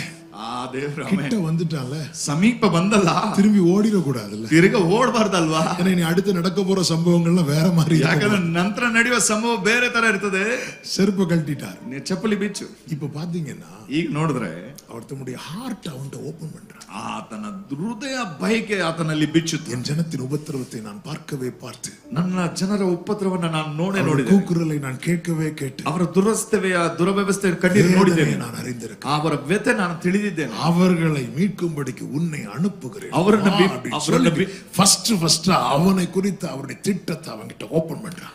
ಮೊದಲನೇ ಆತನ ಚಿತ್ತ ಏನೆಂಬುದಾಗಿ ಮೋಶೆಯ ಬಳಿ ನನ್ನ ಜನರನ್ನು ಬಿಡಿಸಬೇಕೆಂಬುದು ದೇವರ ಭಾರವನ್ನ ತೆರೆದು இவ்வளவு காலம் ஏன் இத மோசே கிட்ட சொல்லல? ಇಷ್ಟು ಕಾಲ ಮೋಶೆ ಬಳಿ ಯಾಕೆ ಹೇಳಲಿಲ್ಲ? இவ்வளவு காலம் மோசே கிட்ட வரல, ಇಷ್ಟು ಕಾಲ ಮೋಶೆ ಹತ್ತಿರ ಬರಲಿಲ್ಲ. நம்ம எல்லாம் சபை கூடுதலோட நிறுத்தி விடுகிறோம். ನಾವು ಸಭೆ ಸೇರುವುದರೊಂದಿಗೆ ಬಿಟ್ಟು ಬಿಡ್ತೇವೆ. அது ரெகுலரா பண்ற ஒரு ஜெபத்தோட ஸ்டாப் பண்ணி ರೆಗ್ಯುಲರ್ ಆಗಿ ಮಾಡುವ ಪ್ರಾರ್ಥನೆಯೊಂದಿಗೆ ಬಿಟ್ಟು ಬಿಡ್ತೇವೆ. இன்னொரு ஸ்டெப், ಇನ್ನೊಂದು ಹೆಜ್ಜೆ, அவன் கிட்ட வருகிறது, ಆತನ ಹತ್ತಿರ ಬರಲಿಕ್ಕೆ, அவன் கிட்ட வருகிறதை ಆತನ ಹತ್ತಿರ ಬರುವುದನ್ನು ಕಂಡು தேவைக்காக வருகிறவர்கள் கிட்ட வர மாட்டாங்க. ಅಗತ್ಯಕ್ಕಾಗಿ ಹತ್ತಿರ ಬರೋರು ಹತ್ತಿರ ಬರೋಲ್ಲ. ದೇವರ மரிಯ விரும்புகிறவர்கள் மட்டும் தான் கிட்ட வருவாங்க. ದೇವರ ಚಿತ್ತ ತಿಳಿಯುವಂತವರು ಮಾತ್ರ ಹತ್ತಿರ ಬರುತ್ತಾರೆ. அவன் கிட்ட வருகிறதை கண்டு ಆತನ ಹತ್ತಿರಕ್ಕೆ ಬರುವುದನ್ನ இடத்துல ಆ ಸ್ಥಳದಲ್ಲಿ ಫಸ್ಟ್ ಎಕ್ಸ್ಪೀರಿಯನ್ಸ್ ಇದು. ಅಲ್ಲಿ ಮೋಶೆಗೆ ಮೊದಲನೆಯ ಒಂದು ಅನುಭವ. அப்படி இருந்தும் கர்த்தர் தம்முடைய இருதயத்தை ஓபன் பண்ணுகிறார். ಆಗಿದ್ದು ಸಹ ಕರ್ತನು ತನ್ನ ಹೃದಯವನ್ನ ತೆರೆದನು. ஏன்னா பெயின் ಜಾಸ್ತಿ அவருக்கு, ಯಾಕಂದ್ರೆ ಆತನಿಗೆ ನೋವು ಜಾಸ್ತಿ, வலி ಜಾಸ್ತಿ அவருக்கு, ಆತನಿಗೆ ವ್ಯಥೆ ಜಾಸ್ತಿ. நோவாவின் நாட்களிலே கர்த்தருடைய வார்த்தை அபூர்வமா இருந்துச்சு. ನೋಹನ ಜೀವಿತದಲ್ಲಿ ಅವನ ಕಾಲದಲ್ಲಿ ದೇವರ ವಾರ್ತೆ ಅಪರವಾಗಿತ್ತು. அவருடைய இருதயத்தில் இருக்கிறதெல்லாம் ஷேர் பண்றதுக்கு பூமியில ஆள் இல்ல. ಆತನ ಹೃದಯದಲ್ಲಿ ಇರುವುದೆಲ್ಲ ತಿಳಿಸುವುದಕ್ಕೆ ಭೂಮಿಯಲ್ಲಿ ವ್ಯಕ್ತಿ ಇಲ್ಲ. ஆண்டவர் தூதர்களை ஒரு நாளும் சிநேகிதர் என்று அழைக்கவில்லை. ದೇವರು ದೂತರನ್ನು ಒಂದು ದಿನವೂ ಸ್ನೇಹಿತನೆಂಬುದಾಗಿ ಕರೆದಿಲ್ಲ. நம்ம ஹார்ட் ஷேர் பண்றதுக்கு ஒரு பர்சன் இல்லைன்னா அவ்வளவு ஒரு மாதிரி ஆயிரும். ನಮ್ಮ ಹೃದಯದಲ್ಲಿರುವ ಬೈಕೆ ಇನ್ನೊಬ್ಬರ ಬಳಿ ಶೇರ್ ಮಾಡೋಕೆ ಯಾರು ಇಲ್ಲ. சிநேகிதர் நம்ம ஆண்டவராகிய இயேசு கிறிஸ்து. ಅಂತ ಸ್ಟೇಜ್ ஓபன் பண்ணிடாதீங்க, தேவையில்லாத ஆபரேஷன் நடக்கும். ಯಾರ ಬಳಿ ಓಪನ್ ಮಾಡಬೇಡ್ರಿ, ಅನಗತ್ಯದ ಆಪರೇಷನ್ ನಡೆಯುತ್ತೆ. அவர்தான் நம்முடைய இருதயத்தின் கண்மலையா இருக்கிறார். ಆತನೇ ನಮ್ಮ ಹೃದಯದ ಹೆಬ್ಬಂಡೆಯಾಗಿದ್ದಾನೆ. பாருங்க, அவர் அவ்வளவு வலிய உள்ள வச்சிட்டு யார்கிட்ட ஷேர் பண்ணேன்னு தெரியாம துடிச்சிட்டு இருக்கிறார். ಆ ದೇವರು ಅಷ್ಟು ಭಾರ ಹೃದಯದಲ್ಲಿ ಇಟ್ಟುಕೊಂಡು ಯಾರ ಬಳಿ ಹಂಚಬೇಕೆಂಬುದಾಗಿ ಆತನ ತವಕಿಸ್ತಿದ್ದ. அப்பதான் கர்த்தர் அன்னாளுடைய கர்ப்பத்தை அடைத்தார் என்று பைபிள்ல இருக்கு. ಆಗ ತಾನ ಹಣ್ಣಳ ಗರ್ಭವನ್ನ ಮುಚ್ಚಿದನೆಂಬುದಾಗಿ ಅಲ್ಲಿದೆ. ஏன்னா அண்ணாளுக்கு குழந்தை இல்லாம ஆக்கிட்டார். ಯಾಕಂದ್ರೆ ಹಣ್ಣಳಿಗೆ ಮಗು ಇಲ್ಲ ಎಂಬುದಾಗಿ ஓன்னு அழுறாங்க. ಹಣ್ಣಳು ಹಾಗೆ ಅತ್ತಳು. வீட்டுல இருந்து அழுறது வரைக்கும் தெரியல ஏன் அழ வைக்கிறார். ಅಲ್ಲಿ ಮನೆಯಲ್ಲಿ ಅಳುವುದು ಗೊತ್ತಿಲ್ಲ, ಯಾಕೆ ಅಳ್ತಿದ್ದಾರೆ. ஆலயத்துல வந்து அழுததும் தான் தெரியுது. ಆದ್ರೆ ದೇವಾಲಯಕ್ಕೆ ಬಂದು ಅಳ್ತಿದ್ದು ಗೊತ್ತಾಗ್ತದೆ. எனக்கு குழந்தை இல்லாதது பிரச்சனை இல்ல, அவருக்கு குழந்தை இல்லைன்ಟಾ. ಆಕೆ ಹೇಳಿದಳು, ನನಗೆ ಮಗು ಇಲ್ಲ ಅಂದ್ರೆ ಪರವಾಗಿಲ್ಲ, ನಿನಗೆ ಮಗು ಇಲ್ಲ. பொருத்தனை பண்ண ஆரம்பிக்கிறார். ಈಗ ಅರಿಕೆ ಮಾಡಲು ಆರಂಭಿಸಿದ. உமக்கென்று வளர்க்க எனக்கு ஒரு பிள்ளை கொடுங்கங்கறார். ನಿನಗೆಂದು ಬೆಳೆಸಲಿಕ್ಕೆ ನನಗೊಂದು ಮಗುವನ್ನ ಕೊಡಿ. ಲೈನ್ பிடிக்கிறாவா? ಆಕೆ ಅಲ್ಲಿ ಕ್ರಮವಾಗಿ ಹಿಡಿಕೊಂಡಳು. ஆண்டவர் நினைத்தருளினார். ದೇವರು ಕೃಪೆಯನ್ನು ಅನುಗ್ರಹಿಸಿ ஆசீர்வதித்தார். ಆಶೀರ್ವಾದ ಮಾಡಿ சாமுவேலை கொடுத்தார். ಸಮುವೇಲನ ಕೊಟ್ಟ. சாமுவேல் பால் குடி எல்லாம் மறந்த பிறகு ஆலயத்துல கொண்டு வந்து விடப்படுகிறார். ಸಮುವೇಲನು ಹಾಲು ಉಣಿಸೋದನ್ನು ಬಿಟ್ಟ ನಂತರ ಆತನ ದೇವಾಲಯಕ್ಕೆ ಬಿಟ್ಟ. ஏலி நாட்களில் கர்த்தருடைய வார்த்தை ரொம்ப அபூர்வமா இருந்துச்சு. ಓ ಏಲಿಯ ಕಾಲಘಟ್ಟಗಳಲ್ಲಿ ದೇವರ ವಾರ್ತೆ ಅಪರವಾಗಿ ಬಂದಿತ್ತು. ஆண்டவர் வெயிட் பண்ணிட்டே இருக்கிறார். ಆ ದೇವರು ಅವರು ವೇಟ್ ಮಾಡ್ತಾ ಇದ್ದಾರೆ. கொஞ்சம் வளரட்டும், ಇನ್ನು ಸ್ವಲ್ಪ ಬೆಳೆಯಲಿ. பேசணும் ಆತನ ಮತ್ತೆ ಮಾತಾಡ್ತೇನೆ. கொஞ்சம் வளரட்டும், ಇನ್ನು ಸ್ವಲ್ಪ ಬೆಳೆಯಲಿ. ಅವನು சாமுவேலன் பிள்ளையாண்டான்னு சொல்லப்பட்டு ಸಾಮುವೇಲ್ ಎಂಬ ಬಾಲಕನೆಂಬುದಾಗಿ கூப்பிட்டா அவனுக்கு பதில் கொடுக்க தெரியும். ಈಗ ಅವನನ್ನು ಕರೆದ್ರೆ ಪ್ರತ್ಯುತ್ತರ ಹೇಳಕ್ಕೆ சின்ன வயசு, ಆತನಿಗೆ ಸಣ್ಣ ಪ್ರಾಯ. அம்மா வருஷத்துக்கு ஒருக்கா ஒரு சட்டை தச்சு கொண்டு வருவாங்க. ಅವರ ತಾಯಿ ವರ್ಷಕ್ಕೆ ಒಮ್ಮೆ ಅಂಗಿಯನ್ನು ಹೊಲೆದುಕೊಂಡು ತಂದು அது ಕೊಡ್ತಿದ್ರು. சின்ன சட்டையா. ಅದು ಒಂದು ಸಣ್ಣ அது ಅಂಗಿ. எப்படி சின்ன சட்டைனா முந்தின வருஷம் அளவு எடுத்துட்டு போனது. ಅದು ಹಿಂದಿನ ವರ್ಷ ಅಳತೆ ತೆಗೆದುಕೊಂಡು ಹೋಗಿ அடுத்த வருஷம் வரும்போது ஆளு வளர்ந்திருப்பாரு. ನೆಕ್ಸ್ಟ್ ವರ್ಷ ಬರುವಾಗ ವ್ಯಕ್ತಿ ಬೆಳೆದಿರ್ತಾನೆ. சட்டை வளராதுல்ல, ಒಂದು ಅಂಗಿ ಬೆಳೆಯೋದಿಲ್ವಲ್ಲ. இவ்வளவுதான். ಅಷ್ಟೇನೆ. கொஞ்சம் வளரட்டும்னு அவர் வெயிட் பண்ணிட்டு இருக்கிறார். ಇವನು ಸ್ವಲ್ಪ ಬೆಳೆಯಲಿ ಎಂಬುದಾಗಿ ಸ್ವಾಮಿ ವೇಟ್ ಮಾಡ್ತಿದ್ದ. மோசே கொஞ்சம் வளரட்டும்னு வெயிட் பண்ணி பார்த்தா ಆளுக்கு 80 ವಯಸ್ಸು ಆಯ್ತು. ಓ ಮೋಶೆಗೆ ವೇಟ್ ಮಾಡಿ ವ್ಯಕ್ತಿ ಬೆಳೆಯಲಿ ಎಂಬುದಾಗಿ ನೋಡಿದ್ರೆ ಆತನಿಗೆ 80 ವರ್ಷ. கொஞ்சம் கிறிஸ்துவுக்குள்ள வளருவீங்கன்னு வெயிட் பண்ணி பார்த்தா பாஸ்டர் சர்ச்சில கல்லறை உண்டா? ನೀವು ಚರ್ಚಲ್ಲಿ ಬೆಳಿತೀರಾ ಎಂಬುದಾಗಿ ನೋಡುವಾಗ ಕಪ ಕೇಳುವಾಗ ಪಾಸ್ಟರ್ ಅವರೇ ಸಮಾಧಿ ಏನಾರು வளர்ந்து தாழ்ந்தாச்சு. ನಾವು ಬೆಳೆದು ದಣಿದಾಯ್ತು. சாமுவேலுக்காக வெயிட் பண்ணிட்டே இருக்கிறான். ಸಾಮುವೇಲನಿಗಾದರೂ ಕಾಯ್ತಿದ್ದಾನೆ. இப்போ ஆண்டவர் வந்து நின்று, ಈಗ ದೇವರು ಅಲ್ಲಿ ಬಂದು ನಿಂತು சாமுவேலே அப்படின்னு கூப்பிடுறார். ಸಮುವೇಲನೇ ಎಂಬುದಾಗಿ ಕರೀತಾನೆ. சாமுவேல் ஒரே ஓட்டமா ஓடி ಸಮುವೇಲನು ಒಂದೇ ಓಟದಿಂದ ஏலி கிட்ட போய் ಏಲಿ ಬಳಿ ಹೋಗಿ கூப்பிட்டீரே அப்படிங்கிறான். ಅಪ್ಪ ನೀ ಕರೆದ್ರ ಅಂತ ಕೇಳಿ அவருடைய கண்ணை திறந்தார். ಆತನಿಗೆ ಕಣ್ಣನ್ನು ಬಿಟ್ಟು, நான் கூப்பிடல போ, ನಾನು ಕರೆದಿಲ್ಲ ಹೋಗ್. திரும்பி தூக்கிட்டார். ಆತನ ಕಳಿಸಿ ரெண்டாவது வாட்டி, ಎರಡನೇ ಸಾರಿ, மூணாவது வாட்டி, ಮೂರನೇ ಬಾರಿ. இப்ப ஏலிக்கு தெரிஞ்சது. ಈಗ ಏಲಿಗೆ ಗೊತ್ತಾಯ್ತು கூப்பிட்டது யாருன்னு. ಕರೆದದ್ದು ಯಾರು. ஏலிக்கு எப்படி தெரியும்? ಏಲಿಗೆ ಹೇಗೆ ಗೊತ್ತು? இதுக்கு முன்னாடி கூப்பிட்டார். ಏಕೆಂದ್ರೆ ಇದಕ್ಕೆ ಮುಂಚೆ ಏಲಿ ಅಂತ ಕರೆದಿದ್ರು. அதுக்கப்புறம் ஏலி நோண்டார். ಅದ್ರ ನಂತರ ಏಲಿ ನೋ ಅಂತ ಹೇಳಿದ್ರು. ಹೌದು. Hallelujah. Hallelujah. ಏಲಿ ಪಾತ ಏಲಿ ನೋಡಿದನು, ಸಮುವೇಲೇ, ಸಮುವೇಲನೇ இனி கூப்பிட்டா ಇನ್ನು ಕರೆದರೆ சொல்லும் அடியேன் கேட்கிறேன். ಕರ್ತನು ದಾಸನು இது ಕಾದಿದ್ದಾನೆ. ஒரு காலத்துல ஏலி பிராக்டிஸ் பண்ணது. ಈ ರೀತಿ ಏಲಿ ಒಂದ್ ದಿವಸ ಪ್ರಾಕ್ಟೀಸ್ ಮಾಡಿದ್ದೆ. எப்போது ஸ்டாப் ஆச்சோ ಯಾವಾಗ ಅದು ನಿಂತಿತೋ அதோட முடிச்சிட்டு. ಅದರೊಂದಿಗೆ ಮುಕ್ತಾಯ ಆಯ್ತು. என் ஆண்டவர் பேசுகிறவர், ನನ್ನ ದೇವರು ಮಾತನಾಡುವ ದೇವರು. கேட்க விரும்புகிறவர்கள் மட்டும்தான் பேசுவார். ಕೇಳುವಂತವರ ಮಾತ್ರ ಆತನು ಮಾತನಾಡುತ್ತಾನೆ. ஒரு நைட் இதை மெடிடேட் பண்ணும்போது ஆண்டவர் இந்த பாட்டை கொடுத்தார். ದಿವಸ இனியும் உம்மை கேட்பேன், நீர் சொல்வதை நான் செய்வேன், என் கூட பேசுங்கப்பா, பேசாம மட்டும் இருக்காதீங்கப்பா. நீர் பேசாவிட்டால் நான் உடைந்து போவேன், உருக்குலைந்து போவேன். நீர் பேசாவிட்டால் நான் உடைந்து போவேன், உருக்குலைந்து போவேன், என் கூட பேசுங்கப்பா. ஆமென். பேசாம மட்டும் இருக்காதீங்கப்பா. இப்ப சாமுவேல் சொல்லுகிறார், சொல்லும் அடியேன் கேட்க. ಈಗ ಸಾಮುವೇಲ್ ಹೇಳ್ತಾನೆ, ದಾಸನು ಕಾದಿದ್ದೇನೆ, ಹೇಳು ಅಪ್ಪಣೆ ಆಗಲಿ. அவங்க அம்மா வந்தா என்ன கேட்டிருப்பாங்க தெரியுமா? ಆತನ ತಾಯಿ ಬಂದಿದ್ರೆ ಏನು ಕೇಳ್ತಾನೆ? உனக்கு சாக்லேட் வாங்கி தரவா, ನಿನಗೆ ಚಾಕ್ಲೇಟ್ ತಂದು ஷர்ட் வாங்கி தரவா. ನಿನಗೆ ಶರ್ಟ್ ತೆಗೆದುಕೊಡ್ಲಾ? ஆனா ஆண்டவர் தம்முடைய ஹார்ட் ஓபன் பண்றார். ದೇವರು ತನ್ನ ಹೃದಯವನ್ನ ತೆರೆಯುತ್ತಾನೆ. அதெல்லாம் டைஜஸ்ட் பண்ணவே முடியல. ಅದನ್ನ ಅರ್ಥ ಮಾಡ್ಕೊಳ್ಳಿಕ್ಕೆ அவ்வளோ பெரிய தேவன் ಅಷ್ಟು ದೊಡ್ಡ ದೇವರು ஏலிட்ட பேசினா ஓகே, ಏಲಿಯ ಬಳಿ ಮಾತಾಡ್ರೆ இந்த எலிட்ட பேசிட்டு இருக்காரு. ಈ ಇಲಿ ಹತ್ರ ಮಾತಾಡ್ತಾರೆ. எப்படிங்க? ಹೇಗೆ ರೀ? ஒரு பையன் வா, ஒரு பையன் வா, ಒಬ್ಬ ವ್ಯಕ್ತಿ சும்மா வா, சும்மா வா. வா. இதான் சாமுவேல். ಇದು ಸಾಮುವೇಲ್. இவன் கிட்ட இப்ப நான், ಇವು ನಮ್ಮ ಬಳಿ ನಾನು, எனக்கும் என் ஒய்ஃபுக்கும் பெரிய பிரச்சனைடா. ನನಗೂ ನನ್ನ என்ன ಹೆಂಡತಿಗೂ பண்ணனே தெரியல. ನನಗೂ ನನ್ನ ಹೆಂಡತಿಗೆ ಸಮಸ್ಯೆ. எனக்கு ஏதாவது தெரியுமா? ಅವನಿಗೇನಾರು ಗೊತ್ತುಂಟಾ? அவன் அப்படி பார்ப்பான், ಅವನು ಹಾಗೆ ನೋಡ್ತಾನೆ. அவன் எப்படா லீவு முடியும், ಯಾವಾಗಪ್ಪ ರಜೆ ಮುಗೀತ நான் பாஸ் ஆவானா. ನಾನು ಪಾಸ್ ಹಾಕಿ. அவன் பிரச்சனை எல்லாம் அது. ಅವನ ಸಮಸ್ಯೆ ಅದು. நான் என் பிரச்சனை இவன்ட்ட ஷேர் பண்ணுவேன். ನಾನು ನನ್ನ ಸಮಸ್ಯೆ ಯಾಕೆ ಅವನ ಬಳಿ ಅನ್ಸ್ತೇನೆ? அவன் என்ன பண்ண மாட்டோம்ல. ನಾವು ಆ ರೀತಿ ಮಾಡೋದಿಲ್ಲ. ஆண்டவர் பண்றாரு பாத்தீங்களா? ಅದು ದೇವರು ಗೌರವಿಸ್ತಾನೆ. ஆண்டவர் சீனியாரிட்டி பார்த்து பேசுறவர். ದೇವರು ಅವನ ಸೀನಿಯರಿಟಿ ನೋಡಿ ಮಾತಾಡುವುದಿಲ್ಲ. ஆமென். ಆಮೆನ್. எக்ஸ்பீரியன்ஸ் யாருக்கு ஜாஸ்தி? ಎಕ್ಸ್ಪೀರಿಯನ್ಸ್ ಯಾರಿಗೆ ಜಾಸ್ತಿ? யார் ரொம்ப வருஷம் சர்ச்சுக்கு வந்திருக்கிறாங்க?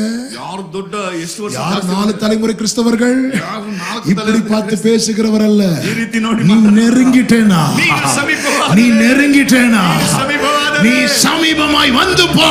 ದೇವರ ಸಮೀಪ கர்த்தர் தம்முடைய இருதயத்தை திறக்க ரெடியா இருக்கிறார். ತನ್ನ ಹೃದಯವನ್ನು ತೆರೆಯಲಿಕ್ಕೆ ಬಯಸುತ್ತಾನೆ. ஆமென். ಆಮೆನ್.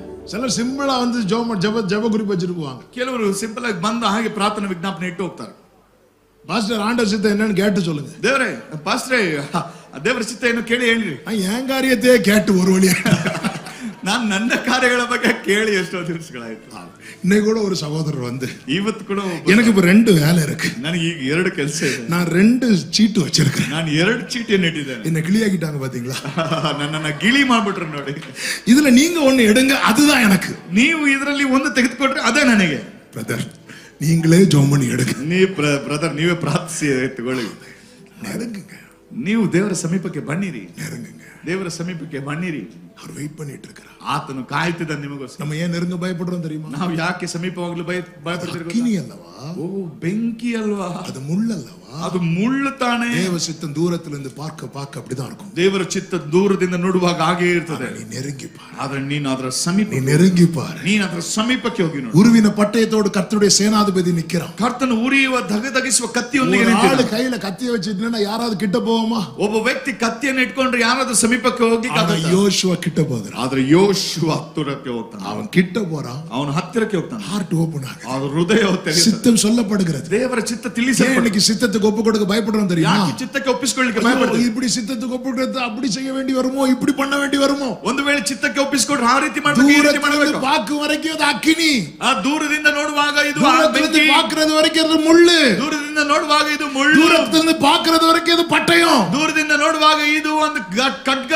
நீ கிட்ட வந்து பாரு, ನೀನು ಸಮೀಪಕ್ಕೆ ಬಂದು ನೋಡು, சமீபமா வந்து பாரு. ಸಮೀಪಕ್ಕೆ ಬಂದು ನೋಡು. சித்தம் போதும்னு சொல்லி அர்ப்பணித்து விடுவா. ನಿನ್ನ ಚಿತ್ತ ಸಾಕು ಅಂತ ಅರ್ಪಿಸಿ, நீங்க போதும் ஆண்டவரே, ನೀನು ಸಾಕಪ್ಪ, நீங்க போதும் எனக்கு, நீங்க போதும் எனக்கு, நீங்க போதும், நீங்க போதும், நீங்க போதும் எனக்கு, நீங்க போதும் எனக்கு, நீங்க போதும் எனக்கு, நீங்க போதும், நீங்க போதும், நீங்க போதும் எனக்கு. கிட்ட நிக்கிற மோசே கிட்ட கர்த்தர் கேட்கிறார், உன் கையில என்ன இருக்கு அப்படி. ಸಮೀಪಕ್ಕೆ ಬಂದಂತ ಮೋಶೆ ಬಳಿ ಕೇಳುತ್ತಾನೆ ದೇವರು, ನಿನ್ನ ಕೈಯಲ್ಲಿ ಏನಿದೆ? மோசே சொல்ல, ஒரு கோல் அப்படி. ಆತನು ಹೇಳುತ್ತಾನೆ, ನನ್ನಲ್ಲಿ ಒಂದು கீழே போடுன்றார். ಅದನ್ನ ಕೆಳಗಡೆ ಹಾಕು. போட்டாரு, ಹಾಕಿದ. இந்த நெருங்குறவங்களுக்கு இது மட்டும்தான், ಸಮೀಪಕ್ಕೆ ಬರುವಂತವರಿಗೆ அவர் கலட்டுன்னு சொன்னதை கலத்த முடியும். ಆತನು ಬಿಚ್ಚು ಎಂದಾಗ ಇಡುವಂತದನ್ನ அவர் போடுன்னு சொல்றதை போட முடியும். ಆತನ ಹಾಕು ಅಂತ ಹೇಳುದನ್ನ ಹಾಕಿ. நெருங்காதவங்கள்ட்ட ಅದನ್ನ ஆண்டவர் கலட்டுன்னு சொன்னா நான் ஏன் கலத்தணும்? ದೇವರ ಸಮೀಪಕ್ಕೆ ಬಾರದೇ அதை விட்டு நான் ஏன் விடணும்? ನಾನು ಯಾಕೆ ಅದನ್ನ ಬಿಡಲಿ? அதை மாத்து நான் ஏன் மாற்றணும்? ಅದನ್ನ ಬದಲಿಸಿ, ಅದನ್ನ ನಾನೇ ಬದಲಿಸಿ. இன்னொரு சத்தியத்தையும் சொல்றேன், ಇನ್ನೊಂದು ಸತ್ಯ நெருங்காதவங்கள்ட்ட ஆண்டவர் எதையுமே சொல்ல மாட்டார். ದೇವರು ತೆಗೆದೇ ಇರುವಂತವ್ರಿಗೆ ಏನು ಹೇಳೋದೇ ಇಲ್ಲ. நெருங்கிட்டீங்க, ನೀನು ದೇವರ ಸಮೀಪಕ್ಕಾದರೆ. அதனாலதான் கர்த்தர் பட்சத்தில் நிற்கும்படி அர்ப்பணித்து வந்த லேவி, ಹಾಗಾಗಿ ಕರ್ತನ ಸನ್ನಿಧಾನಕ್ಕೆ ಒಪ್ಪಿಸಿಕೊಟ್ಟು ಬಂದ ಲೇವಿ, லைஃப்க்கு மட்டும் தான் கர்த்தர் எப்படி இருக்கணும் எப்படி இருக்க கூடாதுன்னு சொல்லி மொத்தம் எழுதி கொடுக்கிறார். ಅವನ ಬಗೆಗೆ ಹೇಳಿದಾನೆ, ನೀನು ಹೇಗಿರಬೇಕು ಹೇಗಿರಬಾರದು ಎಂಬುದಾಗಿ ಸಂಪೂರ್ಣವಾಗಿ ಬರೆದಿದ್ದಾನೆ. நெருங்கி வருகிறவனுடைய A to Z டிசைட் பண்றது கர்த்தர். ಹತ್ತಿರಕ್ಕೆ ಬರುವಂತ ಆಯ್ದಳ್ಳ ಅವರಿಗೆ ಎಲ್ಲವನ್ನ ಕರ್ತನ ಹೇಳಿಕೊಡು. சபையை நெருங்கி வா, ಸಭೆಯೇ ದೇವರ ಸಮೀಪಕ್ಕೆ ಬಾ, ದೇವರ ಸಮೀಪಕ್ಕೆ ನೀನು ಬಾ. மோசே நெருங்கி வருகிறான், ಮೋಶೆ ಸಮೀಪಕ್ಕೆ ಬರುತ್ತಾನೆ. நெருங்கி வந்துட்டல்ல மோசே, ಓ ನೆರಗಿ ಹತ್ತಿರ ಬಂದನಲ್ಲ ಮೋಶೆ, உன் கையில இருக்கிறத கீழே போடு. ಓ ನಿನ್ನ ಕೈಯಲ್ಲಿರುವುದು ಕೆಳಗಡೆ ಹಾಕು. கையில இருக்கிற கோலை கீழே போட்டா, ಓ ನಿನ್ನ ಕೈಯಲ್ಲಿರುವಂತ ಕೋಲನ ಕೆಳಗಡೆ ಹಾಕು. அது எதுவா மாறுச்சு? ಅದು ಹೇಗೆ ಬದಲಾಯಿತು? பாம்பா மாறுச்சு. ಅದು ಹಾವಾಗಿ ಬದಲಾಯಿತು. மோசே விலகி ஓடினான் இருக்கு. ಮೋಶೆ ಎದುರು ಓಡಿದನೆಂಬುದಾಗಿ ಹೇಳ್ತದೆ. உண்மையிலே மோசே பாம்புக்கு விலகி ஓடுற ஆளா? ನಿಜವಾಗಿಯೂ ಮೋಶೆ ಹಾವಿಗೆ ಎದುರು ಓಡುವಂತವನ? மோசே எகிப்தின் சகல சாஸ்திரங்களையும் கற்றவர். ಮೋಶೆ ಐಗುಪ್ತದ ಎಲ್ಲಾ ಶಾಸ್ತ್ರ ವಿದ್ಯೆಗಳನ್ನ ನಿಪುಣನಾಗಿ ಕಲಿತವ. சாஸ்திரங்களையும் கற்றவர். ನಿಪುಣನಾಗಿ ಎಲ್ಲಾ நமக்கு ಶಾಸ್ತ್ರಗಳನ್ನು தெரியும், எகிப்தின் மந்திரவாதிகள் அத்தனை பேரும் தங்கள் கையில் இருக்கிற கோலை பாம்பா மாத்துறவங்க. ಐಗುಪ್ತದಲ್ಲಿರುವಂತಹ ಅಷ್ಟು ಮಂತ್ರ ವಿದ್ಯೆಗಳನ್ನು ಕಲಿತವರು ಕೋಲನ್ನು ಹಾವನಾಗಿ ಮಾಡಿದರು. அப்படி இருக்கும்போது உண்மையில பாம்பை பார்த்து விலகி ஓடுற ஆள்லாம் கிடையாது. ಹಾಗಾಗಿ ನಿಜವಾಗಿ ನೋಡಿದ ಹಾವನ ನೋಡಿ ಓಡುವ ವ್ಯಕ್ತಿ ಅಲ್ಲ. கற்றவன் மட்டுமல்ல, கற்று வல்லவன் ஆனான் என்று பைபிள்ல இருக்கு. ಅವನು ಕಲಿತವನ್ನು ಮಾತ್ರದಲ್ಲ, ಕಲಿತದಲ್ಲಿ ನಿಪುಣನಾಗಿದ್ದ. இந்த மாதிரி காரியத்துல எல்லாம் ரொம்ப எக்ஸ்பர்ட். ಈ ರೀತಿಯ ಕಾರ್ಯದಲ್ಲಿ ಅವನು ಬಹಳ ವಿದ್ವಾಂಸನಾಗಿದ್ದ. உண்மையில விலகி ஓடுறது எதுக்கு தெரியுமா? ಹಾಗಾಗಿ ಅವನು ಬಿಟ್ಟು ಓಡುವಂತದ್ದು ಏನಕ್ಕಾಗಿ? அடையாளமா தான் காட்டுறான். ದೇವರು ಇವನನ್ನ ಸೂಚನೆಯಾಗಿ ತೋರಿಸುತ್ತಾನೆ. 40 வருஷம் உன் கையில சும்மா இருந்த கோலை 40 ವರ್ಷದಲ್ಲಿ ನಿನ್ನ ಕೈಲಿದ್ದ ಸುಮ್ಮನೆ கோಲು அப்படி மாத்திச்சு பாத்தியா பாம்பா?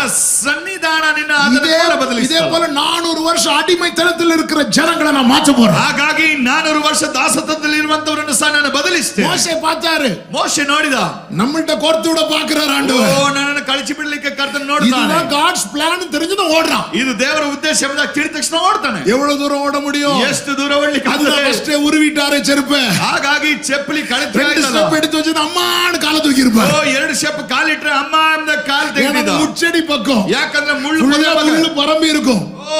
மோசே என்ன சொல்றாரு? வாழபடி வாழபடி. ಮೋಶೆ ಏನು ಹೇಳ್ತಾರೆ? ಬಾ ಎಂಬುದಾಗಿ. ஒரு பெரிய பாம்பு இருக்கும்போது, ಒಂದು ದೊಡ್ಡ ಹಾವಿರುವಾಗ அதுக்கு தலையை தான் பிடிப்பாங்க. ಅದು ನೋಡುವಾಗ ನೋಡುತ್ತಾನೆ. ஏன் தலையை பிடிக்கிறாங்க தெரியுமா? ಯಾಕೆ ತಲೆ ಹಿಡುತ್ತಾನೆ? கடிச்சிர கூடாது, ಅದು ಕಚ್ಚಬಾರದು ಎಂಬುದಾಗಿ. இவன் கற்ற கலை சொல்லுது, ಈ ಕಲಿತ இவனுடைய அறிவு சொல்லுது தலையை பிடின்னு. ಅದು ನೋಡ್ರಿ, கர்த்தர் சொல்றார் ಕರ್ತನ ಹೇಳುತ್ತಾ ಬಾಲ பிடின்னு. ಆ ಬಾಲನ ಹಿಡಿ. இங்கதான் போட்டு எடுத்துக்கணும். ಇಲ್ಲಿ ಅಲ್ಲಿ ಗಲಿಬಿಲಿ ಆಗ್ತದೆ. நம்ம மாம்சம் ஒண்ணு சொல்லும், ನನ್ನ ಶರೀರ ಒಂದು ಹೇಳ್ತದೆ, வார்த்தை ஒண்ணு சொல்லும். ನನ್ನ ಶರೀರ ಒಂದು ಹೇಳ್ತದೆ. தலையை பிடிச்சா என்ன ஆகும் தெரியுமா? ಅವನ ತಲೆ ಹಿಡಿದ್ರೆ ಏನಾಗ್ತದೆ ಗೊತ್ತಾ? பாம்பு பாம்பாவே இருக்கும், ಹಾವು ಹಾವಾಗಿರ್ತದೆ. இவன் வாழை பிடிச்சதுனால ಆದ್ರೆ ಹಾವು பாம்பு திரும்ப கோலாயிட்டு. ಆ ಹಾವು ತಿರುಗಿ ಕೋಲಾಗಿದೆ. அர்த்தம் ಏನರ್ಥ? 40 வருஷம் உன் கையில சும்மா இருந்த கோலை 40 ವರ್ಷ ಕಾಲ ಸುಮ್ಮನಿದ್ದ ಕೋಲನ್ನು ஒரே செகண்ட்ல மாத்தினம் பாத்தியா? ಒಂದೇ ಸೆಕೆಂಡ್ ಅಲ್ಲಿ ಬದಲಾಯಿತು ನೋಡ್ರಿ. அப்படியே உன் கையில திரும்ப கோலாச்சு பாரு. ಅದು ಹಾಗೆ ನಿನ್ನ ಕೈಯಲ್ಲಿ ತಿರುಗಿ ಕೋಲಾಗಿ ನೋಡಿದ್ರಿ. அதே போல 400 வருஷம் எகிப்தின் அடிமைத்தனத்தில் இருக்கிற ஜனங்களை ಹಾಗಾಗಿ 400 ವರ್ಷದಲ್ಲಿ ಐಗುಪ್ತದಲ್ಲಿ ಇರುವಂತ ದಾಸದಲ್ಲಿ நான் விடுவித்து ನಾನು ನಿನ್ನನ್ನು ಬಿಡಿಸಿ உன் கையில தருவேன். ನಿನ್ನ ಕೈಯಲ್ಲಿ ಕೊಡುತ್ತೇನೆ. நீ மேய்ப்ப, ನೀನು ಮೇಯಿಸುತ್ತಿ, நீ அவர்களை நடத்துவ. ನೀನು ಮೇಯಿಸಿ ಅವನು ನಡೆಸಿ. இதுதான் God's plan. ಇದು ದೇವರ இது ಪ್ಲಾನ್, தேவ திட்டம். ಇದು ದೇವರ ಚಿತ್ತ. மோசே ஃபர்ஸ்ட் நோங்கற. ಮೋಸೆ ಫಸ್ಟ್ ಇಲ್ಲ ಅಂತ இல்ல ಹೇಳಿದ. மோசே, ಇಲ್ಲ ಮೋಸೆ, இல்ல மோசே, ಇಲ್ಲ ಮೋಸೆ. மோசே சம்மதிக்க வைக்கிறார். ಮೋಸೆಯನ್ನ ಒಪ್ಪಿಸ್ತಾನೆ. இஸ்ரவேல் ஜனங்களுக்கு முன்பாக இதே அடையாளம் காண்பிக்க. ಇಸ್ರಾಯೇಲರ ಜನರ ಮುಂದೆ ಇದೇ ಒಂದು ಸೂಚನೆಯನ್ನು கோல் ತೋರಿಸಿ. எப்படி பாம்பாய் மாறிச்சோ ಈ ಕೋಲು ಹೇಗೆ ಹಾವಾಗಿ ಬದಲಾಯಿತು உங்க லைஃப் மாறப்போ ಅದೇ ರೀತಿ ನಿಮ್ಮ ಜೀವಿತ ಬದಲಾಯಿತು. இஸ்ரவேலர்கள் கர்த்தரை விசுவாசித்தார்கள். ಇಸ್ರಾಯೇಲರು ಕರ್ತನನ್ನ அதே ನಂಬಿದರು. போல பார்வோன் சமூகத்தில் இந்த அடையாளம் காண்பிக்கப்பட்டது. ಅದೇ ರೀತಿ ಫರೋಹನನ ಸನ್ನಿಧಾನದಲ್ಲಿ ಈ பார்வோன் ಸೂಚಕ சமூகத்தில் காண்பிக்கப்பட்ட அடையாளம் எதற்கு தெரியுமா? ಫರೋಹನನ ಸನ್ನಿಧಾನದಲ್ಲಿ ತೋರಿಸಿದ பார்வோன் சமூகத்தில் கோல் போடப்பட்ட போது ಫರೋಹನ ಸನ್ನಿಧಾನದಲ್ಲಿ ಕೋಲು ಹಾಕಲ್ಪಟ್ಟಾಗ மந்திரவாதிகள் எல்லாரும் கொண்டு தங்கள் கோல்களை போடுகிறார். ಮಂತ್ರವಾದಿಗಳು ಸಹ ತಮ್ಮ ಕೋಲುಗಳನ್ನು ಹಾಕಿದರು. அத்தனை கோலையும் ஆரோனுடைய கோல் விழுங்கிட்டு ಆರೋನನ ಕೋಲು ಅಷ್ಟು ಕೋಲುಗಳ ಹಾವುಗಳನ್ನು ತಿಂದது. அடையாளம் ಏನದರ என்னதின் அர்த்தம்? ಏನದರ பார்வோனே இத்தனை காலம் அதிகாரம் உன் கையில் இருந்தது, ಇಷ್ಟು ಕಾಲ ಅಧಿಕಾರ ನಿನ್ನ ಕೈಯಲ್ಲಿ, இனி அதிகாரம் என் கையில இருக்கிறது. ಮೇಲೆ ಅಧಿಕಾರ ನನ್ನ ஹalleluya. ಕೈಯಲ್ಲಿ. இதை கேட்டுக்கொண்டிருக்கிற அன்பு சகோதர சகோதரி, ಇದನ್ನ ಕೇಳಿದಿರ ಪ್ರೀತಿಯ ಸಹೋದರ ஒருவேளை உங்க ಸಹೋದರಿ, குடும்பத்துல சத்ருவின் கை ஓங்கி இருக்கலாம். ಒಂದು ವೇಳೆ ನಿನ್ನ ಕುಟುಂಬದಲ್ಲಿ ಶತ್ರುವಿನ ಕೈ ಮೇಲೆ ಇರಬಹುದು. சத்ரு உங்க குடும்பத்தில் அதிகாரம் செலுத்துகிறவனாய் இருக்கலாம். ಶತ್ರುವು ನಿನ್ನ ಕುಟುಂಬದ ಮೇಲೆ ಅಧಿಕಾರ நீ ತರುವವನಾಗಿರಬಹುದು. மட்டும் சமீபமாய் வந்து பாரு, ನೀನು ಮಾತ್ರ ಸಮೀಪಕ್ಕೆ அவரிடத்தில் இருக்கிற அதிகாரம் பிடுங்கப்பட்டு உன் கையில கொடுக்கப்படும். ಆತನ ಕೈಯಲ್ಲಿರುವ ಅಧಿಕಾರ ಕಿತ್ತು ನಿನ್ನ ಕೈಯಲ್ಲಿ இனி சத்துருவுக்கு உன் மேல் அதிகாரம் இல்லை. ಮೇಲೆ ಶತ್ರುವಿಗೆ ನಿನ್ನ ಮೇಲೆ உன் ಅಧಿಕಾರ ಇಲ್ಲ. விரோதிகள் மேல உன் கை உயரும்படிக்கு கர்த்தர் உன்னை ஆசீர்வதிப்பார். ನಿನ್ನ ವೈರಿಗಳ ஆமென் சொல்றவங்க நல்ல கைகளை தட்டி ಆಮೇಲೆ ಇಡುವ ಕೈಗಳನ್ನು ತಟ್ಟುತ್ತಾ. எத்தனை காலங்கள் சத்துரு இன் கை நம்ம மேல ஓங்கி இருக்கும். ಎಷ್ಟು ಕಾಲ ವೈರಿಯ ಕೈ ನಮ್ಮ ಮೇಲೆ நம்ம ಇರುತ್ತದೆ. குடும்பத்தை வைத்து பார்க்கணும். ನಮ್ಮ ಕುಟುಂಬವನ್ನು ಇಟ್ಟು ನೋಡೋಣ. நம்ம குடும்பத்தின் மேல யாருடைய கை உயர்ந்திருக்கிறது? ನಮ್ಮ ಕುಟುಂಬದ ಮೇಲೆ ಯಾರ ಕೈ ಎತ್ತಲ್ಪಟ್ಟಿದೆ? நீதிமான்களுடைய கூடாரங்களில் ரட்சிப்பின் கம்பீர சத்தம் உண்டு. ನೀತಿವಂತರ ಗುಡಾರದಲ್ಲಿ ರಕ್ಷಣೆ ಎಂಬ ಗಂಭೀರ கர்த்தருடைய வலதுகரம் பராக்கிரமம் செய்யும். ಕರ್ತನ ಬಲಗೈ ಭುಜ ಪರಾಕ್ರಮ கர்த்தருடைய ನಡೆಸುತ್ತದೆ. வலதுகரம் உயர்ந்திருக்கிறது. ಕರ್ತನ ಕೈ கர்த்தருடைய ಎತ್ತಲ್ಪಟ್ಟಿದೆ. வலதுகரம் பராக்கிரமம் செய்யும். ಕರ್ತನ ಕೈ ಪರಾಕ್ರಮ 400 ನಡೆಸುತ್ತದೆ. வருஷம் ஏன் சத்துருவின் கை பராக்கிரமம் செய்தது தெரியுமா? 400 ವರ್ಷಗಳ ಕಾಲ ವೈರಿಯ ಕೈ ಹೇಗೆ இத்தனை லட்சங்கள் ஜனங்கள் இருந்தும் ஆண்டவர் சமூகத்தில் நெருங்க ஒருவன் இல்லாமல் இருந்தான். 20 ಲಕ್ಷ ಜನರಿದ್ದರು ದೇವರ ಸಮೀಪಕ್ಕೆ ಒಬ್ಬ ವ್ಯಕ್ತಿ இப்பொழுது ಬರಲಿಲ್ಲ. ஒருவன் நெருங்குகிறான். ಈಗ ಒಬ್ಬನ 400 வருஷம் பார்வோன் கையில் இருந்த அதிகாரத்தை கர்த்தர் பிடுங்கி ಈಗ 400 ವರ್ಷದ என் ஆண்டவர் ராஜாக்களை தள்ளி ராஜாக்களை ஏற்படுத்துகிறவர். ದೇವರ ರಾಜರುಗಳ நல்ல கைகளை தட்டி அந்நிய பாஷைகளை பேசி ಅನ್ಯ ಭಾಷೆಗಳನ್ನು ಮಾತಾಡುತ್ತ ಕೈಗಳನ್ನು ತಟ್ಟುತ್ತಾ. சேக்கலாரா, உன் குடும்பத்துக்கு விரோதமாய் போராடுகிற சத்துருவின் கையில் இருக்கிற எல்லா அதிகாரத்தை இந்த ராத்திரி வேளையிலே கர்த்தர் பிடுங்குகிறார். ರಾತ್ರಿ ವೇಳೆಯಲ್ಲಿ ನಿನ್ನ கர்த்தர் எடுக்கிறார். ಬಿಡಿಸ್ತಾನೆ. இது வந்து உன் கையில் கொடுக்கிறார். ಆ ಕೈ ಅಧಿಕಾರ ನಿಮ್ಮ ಕೈಯಲ್ಲಿ ಕೊಡುತ್ತಾನೆ. உன் கையில் கொடுக்கிறார். ನಿನ್ನ ಕೈಯಲ್ಲಿ இனி சத்துருவுக்கு உன் மேல் அதிகாரம் இல்லை. ಇನ್ನು ಶತ್ರುವಿನ உன்னோடு ಮೇಲೆ போராடுகிறவர்களை நீ தேடியும் காணாதிருப்பார். ನಿನ್ನೊಂದಿಗೆ உன் மேல் எரிச்சலாய் இருந்தவர்கள் ஒன்றுமில்லாமல் இல்பொருளாவார்கள். ನಿನ್ನ ವಿರೋಧಿಗಳು ನಿನ್ನ ಮುಂದೆ ನಿಲ್ಲಿಕ್ಕೆ ಆಗುವುದಿಲ್ಲ, ಓಡಿ ಹೋಗ್ತಾರೆ. உன்னை பகைக்கிறவர்கள் வெட்கப்படுவார்கள். ನಿನ್ನನ್ನು ಹಾಗೆ ಮಾಡುವವರು ನಾಚಿಕೆ ಪಡುತ್ತಾರೆ. உன் குடும்பத்துக்கு மேல சத்துருவின் கை ஓங்க கூடாது. ನಿನ್ನ ಕುಟುಂಬದ ಮೇಲೆ ಶತ್ರುವಿನ ಕೈ ಎತ್ತಬಾರದು. இதுக்குதான் கர்த்தர் உயிரோட வச்சிருக்கிறார். ಇದಕ್ಕಾಗಿ ಕರ್ತನ ನಿಮ್ಮನ್ನು இதுக்குதான் உயிரோட வைத்திருக்கிறார். இதுக்குதான் மோசே உன்னை உயிரோட வைத்திருக்கிறார். ಮೋಶೆಯನ್ನು ಜೀವಂತವಾಗಿಟ್ಟವ. ನೀನು ಹತ್ತಿರವಾ, கிட்டவா, ನೀನು இனி ಹತ್ತಿರವಾ. பார்வோனுக்கு அதிகாரம் இல்லை. ಫಾರೋನಿಗೆ ಅಧಿಕಾರವಿಲ್ಲ. பார்வோன் உனக்கு முன்னாய் மண்டியிட போகிறார். ಫಾರೋನ್ ನಿನ್ನ ಮುಂದೆ ಶರಣಾಗುತ್ತಾನೆ. ஹalleluya, Hallelujah. ஹalleluya. Hallelujah. பிரயாசத்துக்கு பலன் இல்ல. ಪ್ರಯಾಸಕ್ಕೆ ಫಲವಿಲ್ಲ. கண்ணீரும் வருத்தமும் தான் மிச்சமாயிருக்கிறது. ಕಣ್ಣೀರು ಪ್ರಯಾಸವು ವ್ಯರ್ಥವಾದ எல்லாவற்றையும் கர்த்தர் பார்க்கிறார். ಎಲ್ಲವನ್ನು ಕರ್ತನು அதான் ನೋಡುತ್ತಾನೆ. முட்செடியிலே ಆ வெயிட் பண்ணிட்டு இருக்கிறார். ಮುಳ್ಳಿನ ಪೊದೆಯಲ್ಲಿ ವೇಟ್ ಮಾಡ್ತಿದ್ದ. கிட்டவா, ನೀನು ಸಮೀಪಕ್ಕೆ ಬಾ. ஏன் உன்னை உயிரோடு வைத்திருக்கிறார்? ಯಾಕೆ ನಿನ್ನನ್ನು ಜೀವಂತವಾಗಿ குடும்பத்துக்கு ஒண்ணு வேண்டாம இருக்கலாம். ನಿನ್ನ ಕುಟುಂಬಕ್ಕೆ ನೀನು ಬೇಕಾಗಿಲ್ಲ ஆனா ಇರಬಹುದು. குடும்பத்துக்கு ஆசீர்வாதம் உன்கிட்டதான். ಆದ್ರೆ ಕುಟುಂಬಕ್ಕೆ ಬೇಕಾದ ಆಶೀರ್ವಾದ 40 ನಿನ್ನಲ್ಲಿಯೇ. வருஷம் மோசே இந்த உறவு வேண்டாம் ஒட்டு வேண்டாம்னு தள்ளி போய் நிக்கிறார். 400 ವರ್ಷ ಈ ಸಂಬಂಧ ಬೇಡ ಎಂಬುದಾಗಿ ஆண்டவர் நான் அனுப்புறேன் சொல்லும்போது வேண்டாண்டவர் வேற யாரையாவது. ದೇವರು ಕಳಿಸುವಾಗ இனி இந்த குடும்பத்துக்காக நான் ரிஸ்க் எடுக்க ಇನ್ನು ಈ விரும்பல. ಕುಟುಂಬಕ್ಕೆ ನಾನು ರಿಸ್ಕ್ ತಗೊಳ್ಳೋದು இனி ಸ್ವಾಮಿ. இல்ல இல்ல ಇಲ್ಲ இல்ல ಇಲ್ಲ ಇಲ್ಲ ಇಲ್ಲ இல்ல மோசே, ಇಲ್ಲ ಮೋಶೆ. நீ வரலன்னு அந்த குடும்பம் இல்ல. ನೀನು ಬಂದಿಲ್ಲ ಅಂದ್ರೆ ಆ ಕುಟುಂಬ ಇಲ್ಲ. உன்னுடைய வேல்யூ உன் குடும்பத்துக்கு தெரியாம இருக்கலாம். ನಿನ್ನ ವ್ಯಾಲ್ಯೂ ನಿನ್ನ ಮೌಲ್ಯ ஆனா உன்னை உயிரோடு வைப்பது நோக்கத்தை இந்த ராத்திரி வேளையில நீ அறிந்து கொள். ಆದ್ರೆ ನಿನ್ನನ್ನು ಜೀವಂತವಾಗಿಟ್ಟಿರುವಂತಹ இந்த சத்தத்தை இந்த மாலை வேளையில நீ கேட்க வேண்டியது தேவ சித்தமாய் இருக்கிறது. ಈ ಶಬ್ದ ನೀನು ಕೇಳುತ್ತಿರುವುದು ಈ ಸಂಜೆ உன் குடும்பத்துக்கு விரோதமாய் சத்துரு அதிகாரம் செலுத்தினது போதும். ನಿನ್ನ ಕುಟುಂಬದ ಮೇಲೆ ವೈರಿ சத்துரு அதிகாரம் செலுத்தினது போதும். ಅಧಿಕಾರ ನಡೆಸಿದ್ದು இந்த துஷ்டன் உன் வழியாய் வருவது இல்லை. ನಿನ್ನ ಮಾರ್ಗದಲ್ಲಿ கர்த்தர் உன்னோடு இருக்கிறதை காண போகிறார்கள். சத்துரு வரும்போது ஆவியானவர் கொடியேற்று வேளை வந்துவிட்டது. தண்ணீர்கள் உடைந்து ஓடுவது போல சத்துரு சிதறுண்டு ஓட போகிறார். நல்ல கரங்களை சட்டி அபிஷேகம் பெற்ற தேவ பிள்ளை அந்நிய பாஷைகளை பேசு. துதிங்க துதிங்க, சத்தத்தை உயர்த்தி. ஒருவர் சும்மா இருக்க கூடாது. ಒಬ್ಬರು ಸುಮ್ಮನೆ ಇರಬೇಡಿರಿ. சானா லாரா காரா. பல விதங்களிலே பிசாசு போராடுகிறான். ಓ ಬಲಹೀನದವರ ಹತ್ರ ಬಲಿ ಸೈತಾನ பிரயாசத்துக்கு பலன் இல்ல. ಓ ಬಲ வியாதி மேல வியாதி, ವ್ಯಾಧಿ ಮೇಲೆ ರೋಗ, தடை மேல தடை, பிரச்சனை மேல பிரச்சனை. இந்த ராத்திரியில் ஒரு விடுதலை. ಈ ರಾತ್ರಿಯಲ್ಲಿ ಒಂದು இந்த ಬಿಡುಗಡೆ, ராத்திரியில் ஒரு விடுதலை. ಈ ರಾತ್ರಿಯಲ್ಲಿ ಒಂದು ಬಿಡುಗಡೆ. பெற்றுக்கொள். ಹೊಂದಿಕೊಳ್ಳಿ. விடாத. இன்னைக்கு கர்த்தர் அவன் கையில் இருக்கிற அதிகாரத்தை பிடுங்குகிறார். ಇವತ್ತು ಅವನ ಮೇಲೆ ಇರೋ ಅಧಿಕಾರ ಕೈಯಲ್ಲಿ ಕಿತ್ತು, அவன் கையில் இருக்கிற அதிகாரத்தை பிடுங்கி உன் கையில கொடுக்கிறான். ಆತನ ಕೈಯಲ್ಲಿರುವ ಅಧಿಕಾರ ಕಿತ್ತು ನಿನ್ನ ಕೈಯಲ್ಲಿ ಕೊಡುತ್ತಾನೆ ಕರ್ತನು. ಹೋರಾ ಲಾಕಾರಾ ರೇಮಾ ಮಾತಾರಾ ಶಂಚನಲರೇ ರೀಮಾ ಮಾಕಾರಾ ಹಂಜರೆಲರೇ. இனி உன்னுடைய ஒவ்வொரு அசைவும் பரலோக வேலை செய்யும்.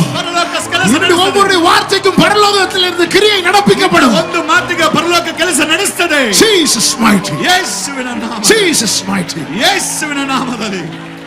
Oh, Hallelujah. thank you Holy Spirit. ವಂದನೆ Holy Spirit. Hallelujah. Hallelujah. ಸಮೀಪமாய் வா. ನೀನು ದೇವರ ನೀವು ಸಮೀಪಕ್ಕೆ ಬಾ. ಉಟ್ಟು பார்த்ததெல்லாம் போதும். ನೀನು ಮುಟ್ಟಿ ನೋಡಿದ್ದು ಸಾಕು. பக்கத்துல வா. ನೀನು ಹತ್ತಿರಕ್ಕೆ ಬಾ. ஆண்டவர் சமூகத்துல நெருங்கி வா. ದೇವರ ಸನ್ನಿಧಾನದಲ್ಲಿ மோசே சொல்றார், ಮೋಶೆ ಹೇಳಿದನು, அப்பா நான் மந்தவா, ಅಪ್ಪಾ ನನ್ನ ನಾಲಿಗೆ ಮಂದವಾಗಿದೆ. ஆமென். Hallelujah. ஆண்டவருக்கு தேவை ದೇವರಿಗೆ ಅಗತ್ಯ உன்னுடைய ஸ்ட்ரெngth, ನಿಮ್ಮ ಬಲವು, உன்னுடைய டாலண்ட் அல்ல, ನಿನ್ನ ತಲಾಂತುಗಳು ಅಲ್ಲ, உன்னுடைய ಅವೈಲಬಿಲಿಟಿ. ನಿನ್ನ ಒಂದು ಅವಸ್ಥಿತಿ ಬೇಕಾಗಿರುವಂತದ್ದು. ஆண்டவருக்கு தேவை நீ நிக்கணும், ನೀನಲ್ಲಿ ನಿಲ್ಲಬೇಕಾಗಿದೆ, நீ வரணும். ನೀನು ಬರಬೇಕಾಗಿದೆ. அது போதும். ಅಷ್ಟೇ ಸಾಕು. உன் ದೇವರು வாயோடு நான் இருந்து பேசுவேன். ನಿನ್ನ ಬಾಯಿಯ ಮೂಲಕ ನಾನು ಮಾತನಾಡುತ್ತೇನೆ. நீ வாக்கில் வல்லவனா இருந்து பேசினதுனால ஒரு பிரயோஜனம் இல்லை. ನೀನು ವಾಕ್ಚಾತುರ್ಯ ಉಳ್ಳವನಾಗಿ ಮಾತನಾಡಿದ್ರೆ ಏನು ஆனா ಉಪಯೋಗವಿಲ್ಲ. இப்போ நீ பேச பேச பரலோகத்திலிருந்து கிரியை நடக்கும். ನೀನು ಮಾತನಾಡುತ್ತಾ ಪರಲೋಕದಿಂದ ಕ್ರಿಯೆಗಳು ನಡೀತಾ Hallelujah, hallelujah. Hallelujah. இனி பார்வோனுக்கு அதிகாரமே கிடையாது. ಇನ್ನು ಫರೋಹನಿಗೆ ಅಧಿಕಾರವಿಲ್ಲ. உன்னை துரத்தி விட்ட பார்வோன் ನಿನ್ನನ್ನು ಹಿಮ್ಮಟ್ಟಿದ உனக்கு ಫಾರೋ முன்னாய் மண்டியிடும் வேளை வந்துவிட்டது. ನಿನಗಾಗಿ ಶರಣಾಗುವ ಸಮಯ ಬಂದಿದೆ. உன்னை துரத்தி விட்ட பார்வோன், ನಿನ್ನನ್ನು ಹಿಮ್ಮಟ್ಟಿದ ಫರೋಹನನು, அதே பார்வோன் மோசேயை கூப்பிட்டு என்ன சொல்றார் தெரியுமா? ಅದೇ ಫರೋಹನನ್ನು ಮೋಶೆನ ಕರೆದು ಏನು ಹೇಳಿದ ಗೊತ್ತಾ? எங்களுக்காக வேண்டிக் கொள்ளுங்கள். ನಮಗೋಸ್ಕರ ಬೇಡಿಕೋ. ஆமென். எத்தனை காலங்க குடும்பத்து மேல சத்துரு அதிகாரம் செலுத்தி, ಎಷ್ಟು ಕಾಲ ವೈರಿಯು ಕುಟುಂಬದ ಮೇಲೆ ಅಧಿಕಾರ ನಡೆಸಲಿಕ್ಕೆ? பலவீன சைடு பார்த்தா மாறி மாறி வந்துட்டே இருக்கிறது. ಬಲಹೀನತೆಗಳು ನೋಡ್ರೆ ಬದಲಿ ಬರ್ತಾ ಇದೆ. இன்னொரு பக்கம் எவ்வளவு பிரயாசம், ஒண்ணுமே இல்ல. ಇನ್ನೊಂದು ಕಡೆ ಅನೇಕ ಪ್ರಯಾಸಗಳು ಏನೂ ಇಲ್ಲ. இஸ்ரவேலர்கள் எகிப்துல நல்லா உழைச்சாங்க. ಇಸ್ರಾಯೇಲರು ಐಗುಪ್ತದಲ್ಲಿ ಬಹಳ ಶ್ರಮ ಪಟ್ಟರು. ஆனா நோ யூஸ். ಆದ್ರೆ ಏನು ಉಪಯೋಗವಿಲ್ಲ. மிருகங்களுக்கு கொடுக்க கூட வைக்கோல் கிடைக்கல. ಅವರಿಗೆ ಪಶುಗಳು ಇಡ್ಲಿಕ್ಕೆ ಹುಲ್ಲು ಸಿಗಲಿಲ್ಲ. அதிகாரம் பிடுங்கினதும், ಆದ್ರೆ ಅಧಿಕಾರ ತೆಗೆದುಕೊಂಡು இஸ்ரவேல் ஜனங்கள் எகிப்துல இருந்து புறப்படும் போது எப்படி புறப்பட்டாங்க தெரியுமா? ಇಸ್ರಾಯೇಲರು ಐಗುಪ್ತ ಬಿಟ್ಟು ಹೊರಟು ಹೋಗುವಾಗ அத்தனை வீட்டுல இருந்து பொண்ணு பொருள் வாங்கிட்டு போறான். ಅಷ್ಟು ಮನೆಗಳಿಂದ ಚಿನ್ನ ಎಲ್ಲ ತೆಗೆದುಕೊಳ್ಳೋರು. உன் பிரயாசத்தின் பலன் சத்துரு கையில இருக்கு. ನಿನ್ನ ಪ್ರಯಾಸದ ಫಲ ವೈರಿಯ ಕೈಯಲ್ಲಿ. இன்னைக்கு நீ நெருங்கி வா. ಇವತ್ತು ನೀನು ಸಮೀಪಕ್ಕೆ ಬಾ. இயேசுவின் நாமத்திலே தீர்க்க தரிசனமாய் இந்த வார்த்தையை சொல்லுகிறேன். ಯೇಸುವಿನ ನಾಮದಲ್ಲಿ ಪ್ರವಾದಾತ್ಮಕವಾಗಿ சத்துருவின் கையில் இருக்கிற உன் பிரயாசத்தின் பலனை பறித்து கர்த்தர் உன் கையில கொடுப்பா. ವೈರಿಯ ಕೈಲಿರುವಂತ ಪ್ರಯಾಸದ ಫಲ ನಿನ್ನ ಕೈಯಲ್ಲಿ ಕರ್ತನು ಕೊಡುತ್ತಾನೆ ಇವತ್ತು. ஹalleluya. Hallelujah. நெருங்கி வா. ಸಮೀಪಕ್ಕೆ ಬಾ. நெருங்கும் போது ಆತನ நெருங்க ಸಮೀಪ ஏது தடையோ அதை ஆண்டவர் சொல்லிட்டே இருப்பார். ಯಾವ್ದು ತಡೆ ಇದೆಯೋ ಕರ್ತನು ಹೇಳ್ತಾರೆ, அதை தூக்கி போட்டே இருப்பார். ಅದನ್ನು ಬಿಸಾಕ್ತಾರೆ. இதுதான் பவுல் சொல்லுகிறார். ಇದನ್ನೇ ಪೌಲನು ಹೇಳುತ್ತಾನೆ. அவரை அறிகிற அறிவின் மேன்மைக்காக, ಆತನ ತಿಳಿಯುವಂತ அவரை ಮಹಿಮೆ, நான் ஆதாயப்படுத்திக் கொள்வதற்கு, ಆತನನ್ನ ನಾನು ಲಾಭ எனக்கு ಮಾಡಿಕೊಳ್ಳಲಿ, லாபமாயிருந்தானே ನನಗೆ ಲಾಭವಾಗಿದ್ದಂತ நஷ்டம் என்றும் ನಷ್ಟವೆಂದು ಎಣಿಸಿ குப்பை என்றும் ಅದನ್ನ ಕಸ ಎಂದು ಬಿಟ್ಟು எண்ணினேன். ಅದನ್ನ ತಿಪ್ಪೆಂದು எண்ணிக்கொண்டிருக்கிறேன். ಎಣಿಸುತ್ತಲೇ விட்டுட்டேன். ಬಿಟ್ಟೆ விட்டுட்டேன். ಬಿಟ್ಟೆ ಬಿಟ್ಟೆ விட்டுட்டேன். ಬಿಟ್ಟೆ ಬಿಟ್ಟೆ. ஹalleluya. நம்ம குடும்பத்தின் நிலைமை, நம்ம தேசத்துல ரெண்டாவது சரி பண்ண பார்க்கலாம். ನಮ್ಮ ದೇಶವನ್ನ ಸರಿ ಮಾಡೋದು ಎರಡನೇದಾಗಿ ಇಟ್ಕೊಳ್ಳೋದು. குடும்பத்துல எழுப்புதல பார்ப்போம். ಮೊದಲನೇ ಕುಟುಂಬದಲ್ಲಿ ಉಜ್ಜೀವನ ரெண்டாவது தேசத்தை பார்க்கலாம். ಅದರ ನಂತರ ದೇಶದಲ್ಲಿ. ஹalleluya. Hallelujah. ஆமென். ಆಮೆನ್. எதை நோக்கி போயிட்டு இருக்கு? நீ ಯಾವುದು ನೋಡಿ நான் ಹೋಗ್ತೀರಿ? இத்தனை வருடம் ஆண்டவர் ஆராதிக்கிறேன், ஆனா என் குடும்பத்துல சத்துருவின் கை ஓங்கி இருக்கிறதா, கர்த்தரின் கை ஓங்கி இருக்கிறதா? ನಾನು ಇಷ್ಟು ದಿವಸ ದೇವರನ್ನ ಆರಾಧಿಸಿ ವೈರಿಯ ಕೈ ಎತ್ತಿದ್ಯಾ, ದೇವರ ಕೈ ಎತ್ತಿದ್ಯಾ? ஆமா, இதை நம்ம யோசிக்க வேண்டாம். ಅದನ್ನ ನಾವು ವಿಚಾರ ಮಾಡ್ಬೇಕಲ್ವಾ? ஆண்டவர் இனி பார்வோனுக்கு என் வீட்டுல அதிகாரம் இருக்கு. ದೇವರೇ, ಇನ್ನು ಫರೋಹನಿಗೆ ನನ್ನ ಮನೆಯಲ್ಲಿ நான் ಅಧಿಕಾರ என்னப்பா செய்யணும்? ನಾನು ಏನಪ್ಪ ಮಾಡಬೇಕು? கிட்டவா நான் பாத்துக்கிறேன். ನೀನು ಹತ್ತಿರ ಬಾ, ನಾನು அவன் ನೋಡ್ಕೊಳ್ತೀನಿ. சமீபமாய் வருகிறதை கர்த்தர் பார்த்தார். ನೀನು ಸಮೀಪ இந்த ಬರುವುದಕ್ಕೆ ராத்திரி வேளையில கர்த்தர் தருகிற செய்தி இதுதான். ಈ ರಾತ್ರಿ ವೇಳೆ நீ ಕರ್ತನ ಕೊಡುವ பக்கத்துல வா, நான் பாத்துக்கிறேங்க. ನೀನು ಪಕ್ಕದಲ್ಲಿ ಬಾ, நீ ನಾನು கிட்ட ನೋಡ್ಕೊಳ್ತೀನಿ. வா, நான் பாத்துக்கிறேன். உன்னை தொடுகிறவன் என் கண்மணியை தொடுகிறான். ನಿನ್ನನ್ನು ಮುಟ್ಟುವ ನನ್ನ ಕಣ್ಣ ಗುಡ್ಡೆಯನ್ನು ಮುಟ್ಟುವಂತವನಾಗಿದ್ದ. ஆமென் சொல்லுங்க பார்க்கலாம். ಆಮೇನ್ ಹೇಳ್ರಿ ನೋಡು. சமீபமாய் வா. ನೀ ಸಮೀಪಕ್ಕೆ ಬಾ. அவர் காரியம் உனக்கு தெரிவிக்கப்படும். ಅವರ ಕಾರ್ಯಗಳು ನಿನಗೆ ತಿಳಿಸಲ್ಪಡ. இரண்டாவது காரியம், ಎರಡನೇ ಕಾರ್ಯ, அவரோடு நில்லு. ಆತನೊಂದಿಗೆ ನಿಂತುಕೋ. அவரோடு நில்லு. ಆತನೊಂದಿಗೆ ನಿಲ್ಲು. பிரச்சனைகளுக்கெல்லாம் முடிவு வரும். ನಿನ್ನ ಸಮಸ್ಯೆಗಳ ಅಂತ್ಯ ಬರುತ್ತದೆ. மத்தேயு 14வது அதிகாரம், ಮತ್ತಾಯ ಸುವಾರ್ತೆ 14ನೇ ಅಧ್ಯಾಯ, அதனுடைய ಅದರ 23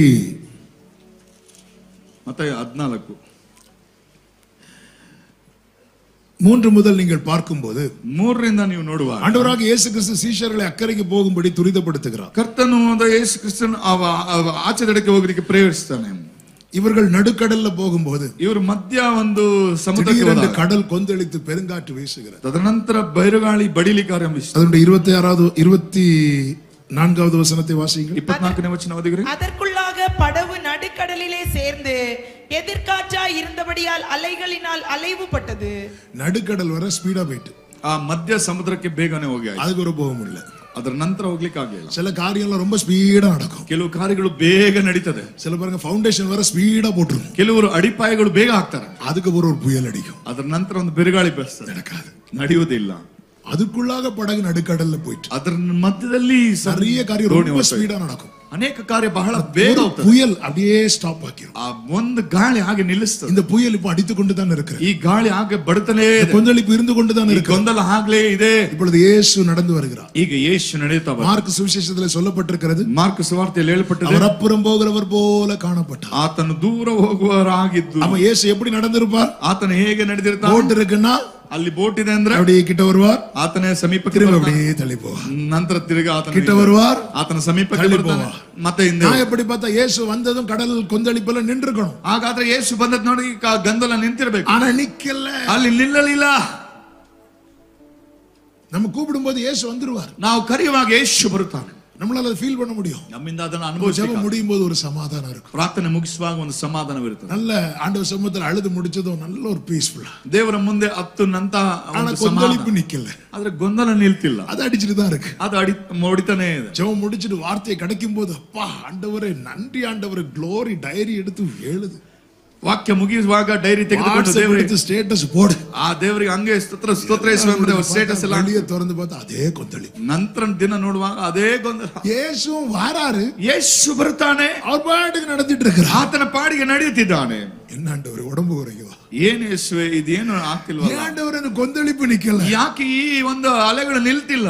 12 பேர் போட்ல இருக்காங்க. 12 ಮಂದಿ ಆ ದೋಣಿಯಲ್ಲಿ ಇದ್ದಾರೆ. ஒருவருக்குள்ள ஒரு ஏவுதல் வந்துட்டே இருக்கு. ಒಬ್ಬರಲ್ಲಿ ಒಬ್ಬರು ಪ್ರೇರಣೆ ಬರ್ತಿಲ್ಲ ಇದೆ. க்ளோரி 12 பேருக்குள்ள வரல. 12 ಮಂದಿಯಲ್ಲಿ ಬರಲಿಲ್ಲ. எல்லாருக்குள்ள வராதுங்க. ಎಲ್ಲರ ಮಂದಿಯಲ್ಲಿ ಬರಲಿಲ್ಲ. நம்ம கர்த்தர் ஏவிட்டு இருப்பா. ನಮ್ಮನ್ನ ಕರ್ತನು ಪ್ರೇರೇಪಿಸ್ತಿರ್ತಾನೆ. மற்ற 12 பேருக்கும் தோணாதது ஒருத்தனுக்குள்ள மட்டும் தோணுது. ಈ ತರ 12 ಮಂದಿಗೆ ಗೊತ್ತಿಲ್ಲದಿರೋದು ನಿಮಗೆ ಪ್ರೇರೇಪಣೆ ಆಗ್ತದೆ. ஆண்டவரே நீரே ஆனால், ಕರ್ತನೇ ನೀನೇ ಆದರೆ நானும் கடல்ல இறங்கி உம்மிடத்தில் வரேன். ನಾನು ಸಹ ಸಮುದ್ರದ ಮೇಲೆ ನಿನ್ನಲ್ಲಿ எனக்கு ಬರಲಿಕ್ಕೆ கட்டளையிடும். ನನಗೆ ಆಜ್ಞಾಪಿಸು. ஆமென். ಆಮೆನ್. ஆவேசம்னு கத்துனவங்க ಆ ರೀತಿ ಆವೇಶದಿಂದ என்ன கேட்டிருக்கணும் தெரியுமா? ಅವನೇನು ಕೇಳಿರ್ಬೇಕು? நீரே ஆனால், ಕರ್ತನೇ ನೀನೇ ಆದರೆ காற்றெல்லாம் அடங்கும்படிக்கு கட்டளையிடும். ಈ ಒಂದು ಗಾಳಿ ಮಳೆಗೆಲ್ಲ ಆಜ್ಞೆ ಬಿಡು. இப்படி கேட்கணும். ಈ ರೀತಿ ಕೇಳಬೇಕಿತ್ತು. ஆனா இப்படி கேட்பதற்கு பதில் ಅವನು ಆ ರೀತಿ ಕೇಳಬೇಕು. நான் உம்மிடத்தில் வரேன், ನಾನು ನಿನ್ನಲ್ಲಿ ಬರಬೇಕು, கட்டளையிடும். ಆಜ್ಞಾಪಿಸು. இது நான் நம்புறேன். ನಾನು ನಂಬುತ್ತೇನೆ. இது பேதுருவா கேட்டதில்லை, ಇದು ಪೇತ್ರನಾಗಿ ಕೇಳುವುದಲ್ಲ, கர்த்தர் கேட்க வைத்தது. ಕರ್ತನು ಕೇಳಿಸಿ ಇದ್ದನು. சில சிச்சுவேஷன்ல ಕೆಲವು ಸಿಚುವೇಶನ್ நாம ஒண்ணு சொல்லி ஜெபிக்கணும்னு போய் தான் உட்கார்ந்துருக்கோம். ನಾವು ಒಂದು ಹೇಳಿ ಪ್ರಾರ್ಥನೆ ಮಾಡ್ಲಿಕ್ಕೆ ಹೋಗಿ ಕೂತಿರ್ತೇವೆ. ஆனா வாயில வேற வார்த்தை வச்சு ஜெபம் பண்ண வச்சிட்டு ಬಾಯಲ್ಲಿ ಬೇರೆ ಮಾತುಗಳನ್ನು ಕೊಟ್ಟು இது நாம செய்யல, ಇದು ನಾವು ಮಾಡಲಿಲ್ಲ. நமக்குள்ள இருக்கிற ஆவியானவர் ನಮ್ಮಲ್ಲಿರುವ வாக்கு கடங்காத பெருமூச்சுகளோடு ಓ ಬಾಯಿ ತೆರೆದೇ ಒಂದು ಮಿಡ್ಡಿಸದಿಂದ ಮಾತನಾಡುತ್ತೆ. நம்ம பிளான் இப்படிதான் பிரேயர் பண்ணணும். ನಮ್ಮ ಯೋಜನೆ ಹೀಗೆ ಪ್ರಾರ್ಥಿಸಬೇಕು, கேட்கணும். ಹೀಗೆ ಕೇಳಬೇಕು. 11 பேருக்கு தோணாதது பேதுருவுக்குள்ள தோணுதுன்னா பேதுரு கிட்ட தான் ஆண்டவர் இந்த சொல்யூஷன் வச்சிருக்கிறார். 11 ಮಂದಿ ಗೊತ್ತಿಲ್ಲದ ಕಾರ್ಯಗಳನ್ನ ಪೇತ್ರನ್ ಕೇಳ್ತಿದ್ದಾನೆ. ದೇವರು ಪೇತ್ರನಲ್ಲಿ ಒಂದು ಸೊಲ್ಯೂಷನ್ ಇಟ್ಟಿದ್ದಾನೆ. சில பிரச்சனை சால்வ் ஆகணும்னா இயேசு கூட நாமும் நிக்கணும். ಕೆಲವು ಸಮಸ್ಯೆ ಅದು ತೀರಿ ಹೋಗಬೇಕಾದ್ರೆ ನಾವು ಯೇಸುವಿನೊಂದಿಗೆ ನಿಲ್ಲಬೇಕು. தேவன் இப்படி திட்டம் பண்ணி வைத்திருக்கிறார். ದೇವರು ಈ ರೀತಿಯಾದಂತ ಯೋಜನೆ ಮಾಡಿ தேவன் இப்படி ஒழுங்கு பண்ணி வைத்திருக்கிறார். ದೇವರು ಈ ರೀತಿಯಾದಂತ ಕ್ರಮವನ್ನು ಇಟ್ಟಿದ್ದಾನೆ. பவுல் தலையில அனனியா தான் கை வைக்கணும்ங்கிறது தேவனுடைய திட்டம். ಪೌಲನ ತಲೆಯ ಮೇಲೆ ಅನನೀಯನು ಕೈ ಇಡಬೇಕೆಂಬುದು ದೇವರ ಉದ್ದೇಶ. அனனியா நோங்கறான், ಅನನೀಯನು ಇಲ್ಲ ಅಂತ ಹೇಳ್ತಿದ್ದಾನೆ. ஆண்டவர் எஸ் சொல்ல வச்சா. ಆ ದೇವರು ಎಸ್ ಅಂತ ಹೇಳಿಸಿದನು, ಹೌದು ಅಂತ. அனனியாக்கு விட்டா வேற ஆள் கிடையாது ஆண்டவர். ಅನನೀಯ ಬಿಟ್ರೆ ಬೇರೆ ವ್ಯಕ್ತಿ ಇಲ್ವಾ ದೇವರಿಗೆ? God's plan. ಇದು ದೇವರ ಉದ್ದೇಶ. அனனியா சொல்றான் அவன் பொல்லாதவன் ஆண்டவர். ಅನನೀಯ ಹೇಳ್ತಾ ಅವನು ಕೆಟ್ಟನಾದ ವ್ಯಕ್ತಿ. பவுலை குறித்த பார்வையை கர்த்தர் அனனியாவுக்கு மாத்திரா. ಓ ಪೌಲನಿಗಿದ್ದಂತ நான் தெரிந்து கொண்ட பாத்திரம். ಅವನು ನಾನು ಆರಿಸಿಕೊಂಡ ಸಾಧನವಾದ. அவன் சபையை துன்பப்படுத்தினவன். ಅವನು ಸಭೆಯನ್ನು ಹಿಂಸೆಪಡಿಸಿದವನು. அவன் இப்பொழுது ஜெபித்துக் கொண்டிருக்கிறான். ಈಗ ದೇವರට ಅವನು ಪ್ರಾರ್ಥಿಸಿದ. அவனுடைய நெகட்டிவ் சைடு எல்லாம் அனனியா சொல்லிட்டே இருக்கு. ಅವನ ನಕಾರಾತ್ಮಕ ಕಾರ್ಯಗಳನ್ನು அவனுடைய பாசிட்டிவ் சைட கர்த்தர் சொல்லிட்டு இருக்கார். ದೇವರು ನಾ ಪಾಸಿಟಿವ್ ಕಾರ್ಯಗಳನ್ನು ಹೇಳ್ತಾರೆ. மனிதர்களிடத்தில் என்னவென்று கேட்க போகாதிருங்கள். ನಿಮ್ಮ ಬಳಿ ಕರ್ತನ ನೀವು ಇನ್ನೊಬ್ಬರ ಬಗ್ಗೆ ஏமாற்றம் தான் கிடைக்கும். ಅಲ್ಲಿ ಏಮರಿಸ್ತಾರೆ. நீங்கள் கர்த்தரிடத்தில் கேளுங்கள். ನೀವು ದೇವರ ಬಳಿ அவர் சொல்லுவார், நீ எனக்கு அருமையான குமாரன் அல்லவோ, எனக்கு பிரியமான பிள்ளை அல்லவோ, ನೀ ನನ್ನ ಪ್ರಿಯ ಮಗಳು ಎಂಬುದಾಗಿ ಆತನು ಹೇಳುತ್ತಾನೆ. அனனியா வச்சுதான் ஜெபம் ಅನನೀಯ ಮೂಲಕವಾಗಿ ಪ್ರಾರ್ಥಿಸಲಿಕ್ಕೆ ನಿರ್ಧರಿಸಿದವರು எஸ் சொல்ல வச்சிட்டார். ದೇವರು ಹೌದು ಅಂತ ಹೇಳಿಸಲಿಕ್ಕೆ ಮಾಡಿದ. ஆமென். கர்த்தர் பேதுரு கையில தான் திறவுகோல் கொடுத்தார். ಕರ್ತನು ಪೇತ್ರ ಕೈಯಲ್ಲಿ ಒಂದು பரலோகத்தின் திறவுகோல் யார்கிட்ட இருக்கு? ಪರಲೋಕದ ಬೀಗದ ಕೈ யாரு கையில? டோர் யாரு? ಬಾಗಿಲು ಯಾರು? ஜீசஸ். ಯೇಸು. பெந்தேகோஸ்தே நாளில ஜீசஸ் என்கிற டோரை பேதுரு தான் ஓபன் பண்ணி கொடுக்கிறார். ಪೆಂತೆಕೋಸ್ತ ದಿನದಲ್ಲಿ ಜೀಸಸ್ ಎಂಬಂತ ಡೋರ್ ಅನ್ನ ಕೀಲಿಯಲ್ಲಿ ಪೇತ್ರನ ತೆಗೆದುಕೊಡುತ್ತಾನೆ. இனி அடுத்து புறஜாதிகளுக்கு ಓಪನ್ பண்ணி கொடுக்கணும். ಅವನು ಅನ್ಯ ಜನರಿಗೆ ತೆಗೆದುಕೊಡಬೇಕು. நம்மாளோ யூத மார்க்கத்துல, ನಮ್ಮ ವ್ಯಕ್ತಿ ಯೂದ ಮಾರ್ಗದಲ್ಲಿ ಮಾತ್ರ. ஆவியில நிரம்பினாலும் இந்த சில வைராக்கியம் எல்லாம் சிலருக்கு விட மாட்டாங்க. ಏನೇ ಆತ್ಮದಲ್ಲಿ ತುಂಬಿ ಕೆಲವು ವೈರಾಗ್ಯಗಳು ಕೆಲವರು ಬಿಡುವುದಿಲ್ಲ. நாங்க யாரு தெரியுமா? ನಾವು ಯಾರು ಗೊತ್ತು? எங்க கோத்திரம் என்ன தெரியுமா? ನಮ್ಮ ಗೋತ್ರ, எங்க ஜாதி என்ன தெரியுமா? ನಮ್ಮ ಜಾತಿ, எங்க ஊர் என்ன தெரியுமா? ನಮ್ಮ ಊರು ಯಾವುದು ಗೊತ್ತಾ? ಆಹಾ. ஆனா ஆவியில நிரம்பி ಆದ್ರೆ ಆತ್ಮದಲ್ಲಿ சிறகு மட்டும் இல்ல, ರೆಕ್ಕೆ ಮಾತ್ರ ಇಲ್ಲ. அல்லேலூயா. 9வது அதிகாரத்துல 9ನೇ ಅಧ್ಯಾಯದಲ್ಲಿ கர்த்தர் பவுலை புறஜாதிகளுக்கு அப்போஸ்தலன் தெரிந்தெடுத்துட்டார். ಕರ್ತನು ಪೌಲಿಗೆ ಅನ್ಯರಿಗೆ ಆರಿಸಿಕೊಂಡನು. அப்ப இனி பேதுரு தேவையில்லை. ಈಗ ಪೇತ್ರನ ಅಗತ್ಯ ಇಲ್ಲ. இல்ல இல்ல இல்ல ಇಲ್ಲ ಇಲ್ಲ. ஆண்டவர் என்ன திட்டம் வச்சிருக்கிறது அதான் நடக்கும். ದೇವರು ಯಾವ ಉದ್ದೇಶ ಇಟ್ಟಿದ್ದಾನೆ ಅದನ್ನ தெரிந்தெடுத்த பவுலை உட்கார வச்சிட்டார். ಆರಿಸಿಕೊಂಡಂತ ಪೌಲನ್ನು ಕುಳಿಸಿದರು. பேதுரு படிக்காதவன், ಪೇತ್ರ ಓದದೇ ಇರು. பவுல் ஓவரா படிச்சவன். ಪೌಲನು ಹೆಚ್ಚಾಗಿ ಓದ್ದವ. அவன் பேதுரு மலைக்கு கூட ஸ்கூல் பக்கம் போனது கிடையாது. ಪೇತ್ರನು ಅವನು ಸ್ಕೂಲ್ ಪಕ್ಕನೇ ಹೋಗಿಲ್ಲ. பவுல் வந்து எக்ஸ்ட்ரா பேதுருக்கும் சேர்த்து படிச்சிருக்கான். ಪೇತ್ರನು ಸೇರಿಸಿ ಪೌಲನು ಓದಿದ. ஆமே. நம்மளை விட எவ்வளவு படிச்சவங்க வந்தாலும், ನಮಗಿಂತ ಎಷ್ಟು ಹೆಚ್ಚಾಗಿ எவ்வளவு ಓದಿರೋರು, திறமையானவங்க வந்தாலும், ಎಷ್ಟೇ ಸಾಮರ್ಥ್ಯ ಇರೋರು, நம்மை கொண்டு செய்ய வேண்டியதை கர்த்தர் நம்மை கொண்டு தான் செய்வார். ನಮ್ಮ ಮೂಲಕ ಮಾಡಬೇಕಾದ ಕಾರ್ಯಗಳನ್ನು ಕರ್ತನು ನಮ್ಮ ಮೂಲಕ நல்ல ಮಾಡ್ತಾನೆ. கையை தட்டி ஆமென் சொல்லுங்க. ಹಾಗಾಗಿ ಕೈಗಳನ್ನು ತಟ್ಟಿ ಆಮೇಲೆ ஆண்டவர் பேதுரு பவுலை உட்கார வச்சிட்டார். ಆ ಪೇತ್ರನು ಪೌಲನ್ನು ಕುಳಿಸಲಿದ. இப்போ பேதுருக்கு சாப்பாடு டிலே ஆகுது. ಈಗ ಪೇತ್ರನಿಗೆ ಊಟ அவர் தரிசனம் காண ஆரம்பிச்சிட்டார். ಆತನ ದರ್ಶನ ನೋಡಿ. சிலருக்கெல்லாம் சாப்பாடு டிலே ஆச்சுன்னா தரிசனம் ಕಾಣ ಆರಂಭಿಸಿದ್ರು. ಕೆಲವರಿಗೆ ಊಟ ಇಲ್ಲ ಅಂದ್ರೆ ದರ್ಶನ. வானத்திலிருந்து ஒரு துப்பட்டி போல ஒண்ணு வந்து ಆಕಾಶದಿಂದ ಒಂದು ಚೀಲ ಹಾಗೆ நிறைய மிருகங்கள்லாம் வைக்கப்பட்டது. ಅದರಲ್ಲಿ ಅನೇಕ ಊಟಗಳು ಅದರಲ್ಲಿ பேதுருட்ட சொல்றதை எடுத்து புசிங்க. ದೇವರು ಹೇಳ್ತಾರೆ ಇದನ್ನ ತೆಗೆದು ತಿನ್ನು. ஆண்டவரே நான் ಓ ದೇವರೇ ನಾನು ಆ ತಿನ್ನೋದಿಲ್ಲ. ಯೂದ ನಾನು ತಿನ್ನೋದಿಲ್ಲ. தண்ணில முங்கும் போது யூதன் சொல்லி விட்டுருக்கணும். ನೀರಲ್ಲಿ ಮುಳುಗುತ್ತಿರುವ ಯೂದ ತಾನೇ ಹೋಗುವಂತ ಬಿಟ್ಟಿರ್ಬೇಕಿತ್ತು. ஆமென். ಹೌದಲ್ವಾ? ஹalleluya. ಹಲ್ಲೆಲೂಯಾ. கொஞ்சம் சேஃப் ஜோன்ல இருக்கும்போது தான் இந்த கிருமி எல்லாம் நமக்குள்ள வேலை செய்யும். ಆ ರೀತಿಯಾದಂತಹ ಸೇಮ್ ಅಂತರದಲ್ಲಿರುವಾಗ ಈ ರೀತಿಯಾದಂತ ಕಾರ್ಯಗಳು ಬರ್ತವೆ. ஹalleluya. தண்ணில ஆண்டவரே, ದೇವರೇ ನೀರಲ್ಲಿ ಅಪಾ. இப்போ அது எடுத்துக்கொள்ளப்படுகிறது. ಈಗ ಆತನು ಒಯ್ಯಲ್ಪಡ್ತಾನೆ. ஆண்டவர் பேசுறார். ದೇವರು ಮಾತಾಡಿ சந்தேகப்படாம ಪೋ. ನೀನು ಸಂದೇಹ ಪಡದೆ தேவன் சுத்தமாக்கினதை தீட்டாயன. ದೇವರು ಶುದ್ಧವನ್ನ ಎಣಿಸಿದ ನೀನು ಅಶುದ್ಧ ಎಣಿಸಬೇಡ. போறாங்க. ಆತನ ಮನೆಗೆ ಹೋಗ್ತಾರೆ. புறஜாதி ஏன்னா கீ இவன்ட்ட எல்லாம் இருக்கு. ಯಾಕಂದ್ರೆ ಬೀಗ ಇವನ ಕೈಲಿ ಇದೆ ಅಲ್ಲ. பேதுரு தான ஓபன் பண்ணி கொடுக்கணும். ಪೇತ್ರನ ತಾನೇ ಓಪನ್ ಮಾಡಿ ಕೊಡಬೇಕು. பார்த்தா ಅವನು ನೋಡಿದ್ರೆ பேதுருக்கு முன்னாடி கொர்நேலியு எல்லாம் அப்படி பணிந்து ಕೊರ್ನೇಲಿಯನು ಹಾಗೆ ಪೇತ್ರನ ನೋಡಿ ಬೋರ್ಲೆ ಬಿದ್ದು ನಮಸ್ಕರಿಸಿ. பாருங்க, பேதுருக்கு கொர்நேலியு எப்படி பார்க்கறான் பாருங்க அற்பமா. ಪೇತ್ರನ ನೋಡ್ರಿ ಕೊರ್ನೇಲಿಯನ ಹೇಗೆ ಅಲ್ಪವಾಗಿ ஆனா ನೋಡ್ತಾನೆ. கொர்நேலியு பேதுரு எப்படி பார்க்கறான்? ಆದ್ರೆ ಕೊರ್ನೇಲಿಯನ ನೋಡ್ರಿ ಪೇತ್ರನ ಹೇಗೆ ನೋಡ್ತಾನೆ. ಆತನು ದೇವದೂತನ ಹಾಗೆ சில ನೋಡ್ತಾನೆ. இடத்துல சிலரை நம்ம ரொம்ப அப்படி பாப்போம் பாருங்க. ಕೆಲವರು ನಮ್ಮನ್ನ ಕೆಲವು ಸಾರಿ ನೋಡ್ತಾರಲ್ಲ, அவங்க நம்மள பாக்குற பார்வை ரொம்ப அற்பமா. ಅವ್ರು ನಮ್ಮನ್ನ ನೋಡುವಂತ ನೋಟ ಅಲ್ಪವಾದದ್ದು. பேதுருக்கே ஒரு மாதிரி ஆயிட்டு. ಪೇತ್ರನಿಗೆ ಒಂಥರ ಆಗೋಯ್ತು. பேதுரு சொல்றாரு, எழும்புங்க எழும்புங்க. ಪೇತ್ರನ ಹೇಳ್ದ ಎದ್ದೇಳ್ರಿ. அது வரைக்கும் நான் யூதன் நீ அவன் சொல்லிட்டு இருந்தா. ಅಲ್ಲಿ ತನಕ ನಾನು ಯೂದನು ನೀನು ಬೇರೆಯವನು ಅಂತ ಹೇಳ್ತಿದ್ದ. நானும் மனுஷன் நீ மனுஷன். ಆದ್ರ ನಂತರ ಹೇಳ್ದ ನಾನು ಮನುಷ್ಯ ನೀನು ಮನುಷ್ಯ. ஆமென். ಆಮೆನ್. ಆಮೆನ್. கொஞ்சம் கூட மெதுவா. ಸ್ವಲ್ಪ ನಿಧಾನ. ஹalleluya. ಹಲ್ಲೆಲೂಯಾ. இங்க பாருங்க, உங்களுக்கு தெரியும், ನಿಮಗೆ ಗೊತ್ತು யூதர்கள் கொஞ்சம் கூட உங்ககிட்ட வந்து பேச மாட்டாங்க. ಯೂದರು ನಿಮ್ಮಲ್ಲಿ ಬಂದು ಮಾತಾಡೋದಿಲ್ಲ. ஆனால் என் தேவன் பட்சபாதம் ನನ್ನ உள்ளவர். ದೇವರು ಪಕ್ಷಪಾತ ಮಾಡುವ ದೇವರ. அங்க ஓபன் பண்ணி கொடுக்கிறார். ಆ ಬೀಗ ತೆಗೆದು ಕೊಡುತ್ತಾರೆ. எதற்காக இதை சொல்றேன் தெரியுமா? ಯಾತಕ್ಕಾಗಿ ಇದನ್ನ ಹೇಳ್ತೇನೆ ಗೊತ್ತಾ? ஆண்டவர் வந்துட்டாரு, ದೇವರು ಬಂದ್ಬಿಟ್ರು, ஆனா இன்னும் கொந்தளிப்பு அடங்கல. ಆದ್ರೆ ಗೊಂದಲ ಇನ್ನೂ ನಿಲ್ತಿಲ್ಲ. ಯಾಕೆ? நீ அவரோடு வந்து நில்லு, ನೀನ್ ಆತನೊಂದಿಗೆ ನಿಲ್ಲಬೇಕು, அவரோடு வந்து நில்லு. ನೀನ್ ಆತನೊಂದಿಗೆ ನಿಲ್ಲಬೇಕು. பேதுரு இறங்கினா, ಪೇತ್ರನು ಹೇಳಿದನು, உள்ள போனார், உண்மைதான். ಒಳಗೆ ಹೋದ್ ನಿಜ, கர்த்தர் விட மாட்டார். ಕರ್ತನು ಬಿಡೋದಿಲ್ಲ. கர்த்தரோடு நிக்க நீ உள்ள வந்துட்டேன்னா, ಕರ್ತನೊಂದಿಗೆ ನಿಲ್ಲಿಕ್ಕೆ ಒಳಗಡೆ ಬಂದ್ರೆ நீதிமான் 7 தரம் விழுந்தாலும் அவன் திரும்ப எழும்புவான். ನೀತಿವಂತನು நல்ல 7 கைகளை ಸಾರಿ தட்டி ಬಿದ್ದರೂ ಅವನು ಆಮೆನ್ ಪುನಃ ಎದ್ದೇಳುತ್ತಾನೆ. ಕೈಗಳನ್ನು ತಟ್ಟಿ ಆರಾಧಿಸಿ. வேதம் என்ன சொல்லுகிறது தெரியுமா? ಸತ್ಯವೇದ ಏನ್ ಹೇಳುತ್ತದೆ ಗೊತ್ತಾ? 32வது வசனம், 32ನೇ ವಚನ, 14:32. ಮತ್ತೆ 14:32.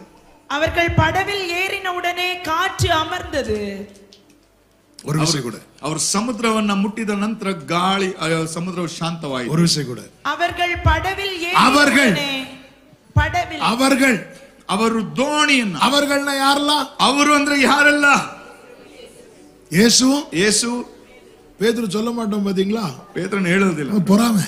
ಅವನಿಗೆ ಹೊಟ್ಟೆ, நம்ம இன்னொரு ஆளை அப்படி ஐயோ ಅಯ್ಯೋ ಇನ್ನೊಬ್ಬ ವ್ಯಕ್ತಿಯನ್ನ ಆತನು ಹೇಳುವುದು. உண்மையிலே காற்று அமர்ந்தது யாரால? ನಿಜವಾಗಿಯೂ ಗಾಳಿ ನಿಂತದ್ದು ಯಾದರಿಂದ? இயேசுவால. ಯೇಸುವಿಂದ. ஆனா ஏன் இதுவரை அமரல? ಯಾಕೆ ಇಲ್ಲಿವರೆಗೂ ಶಾಂತವಾಗಲಿಲ್ಲ? பேதுரு கூட வந்து நிக்கல. ಪೇತ್ರನ ಜೊತೆ ಬಂದು ನಿಂತಿಲ್ಲ. சிவந்த சமுத்திரம் பிளந்தது எப்படி? எதனால? ಕೆಂಪು ಸಮುದ್ರ ವಿಭಾಗ ಆಗಿದೆ மோசே கோலை நீட்டினதுனாலயா, கர்த்தர் காற்று அனுப்புனதுனாலயா?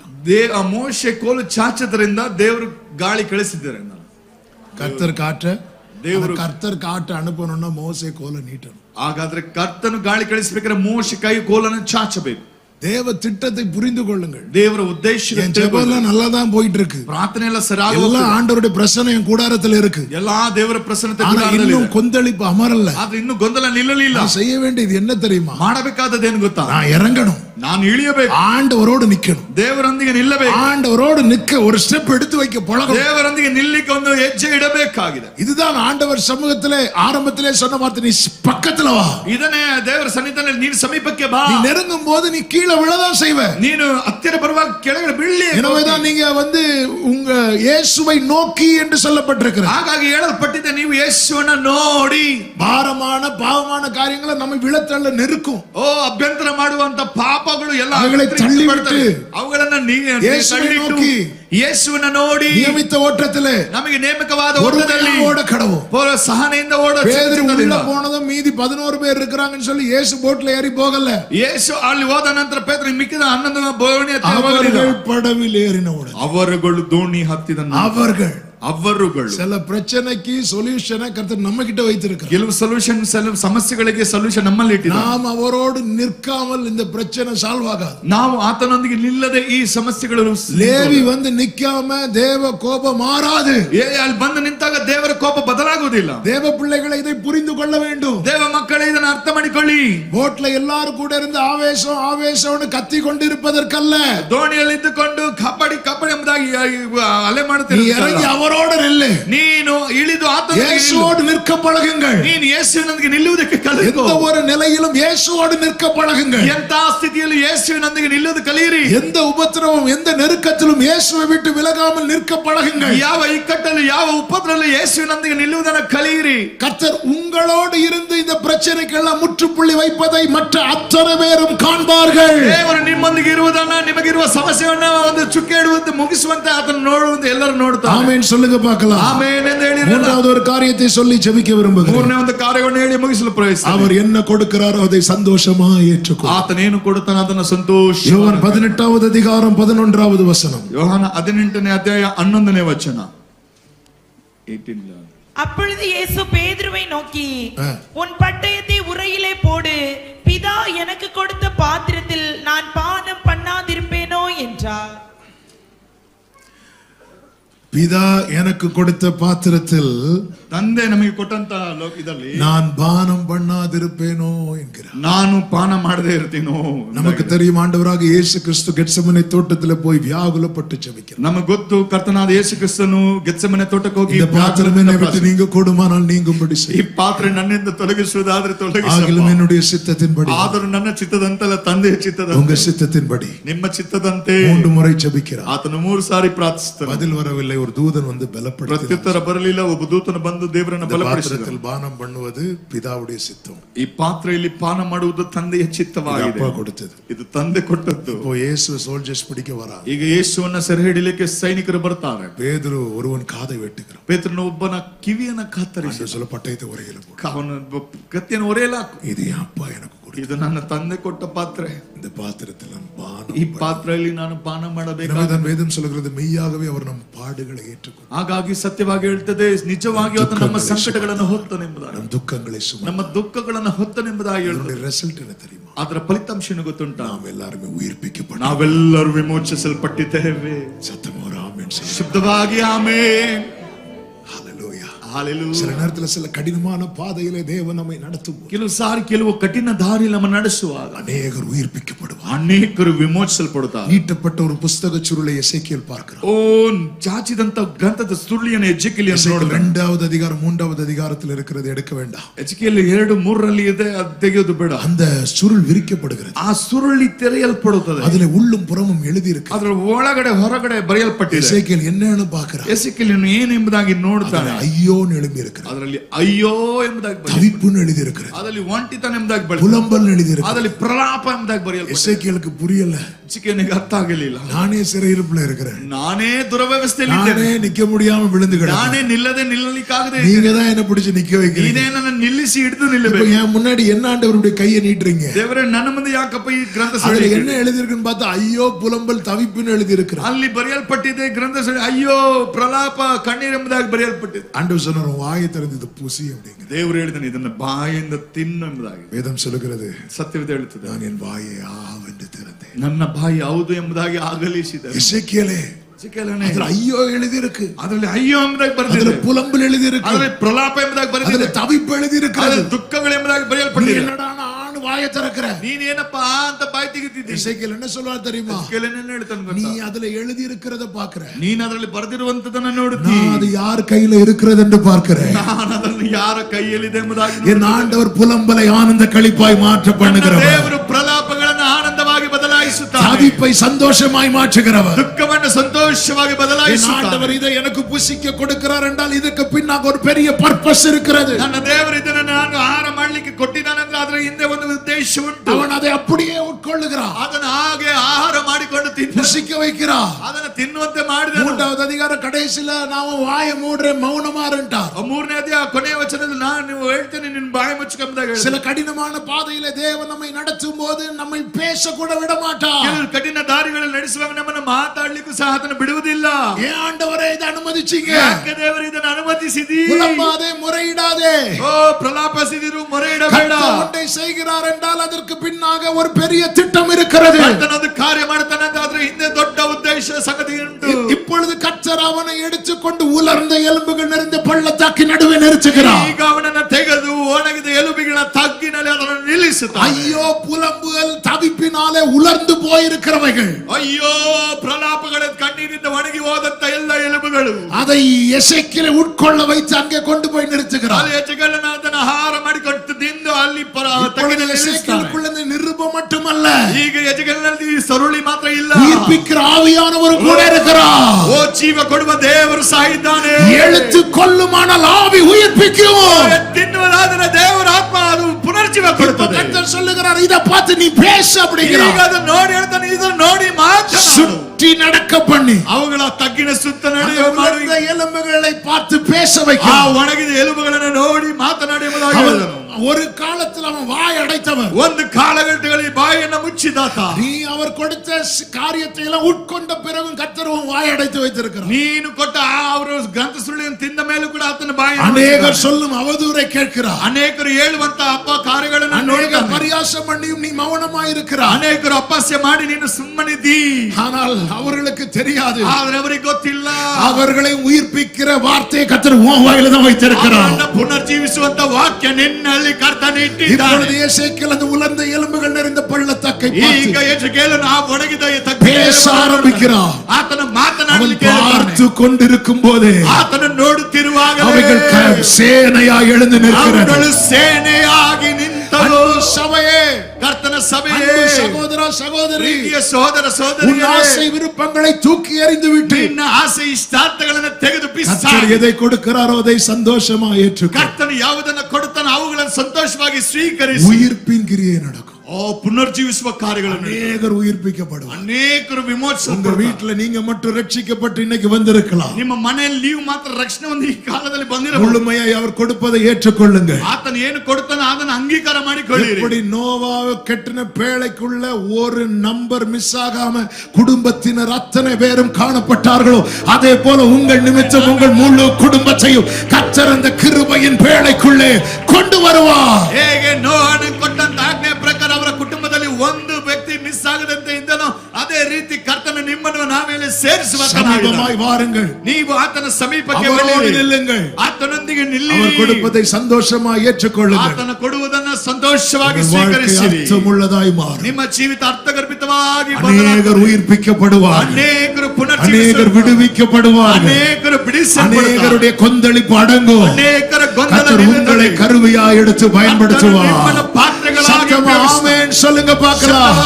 எல்லாரும் ஆண்டவர் சமூகத்தில் எழுந்து நிற்கலாம். ಎಲ್ಲರೂ ಆತನ ಸನ್ನಿಧಾನದಲ್ಲಿ ಎದ್ದು ನಿಲ್ಲುವ. எல்லாரும் அப்பா சமூகத்தில் எழுந்து நிற்கலாம். ಅಪ್ಪನ ಸನ್ನಿಧಾನದಲ್ಲಿ ಎಲ್ಲರೂ ಎದ್ದು ನಿಲ್ಲುವ. ஹalleluya ஹalleluya ஹalleluya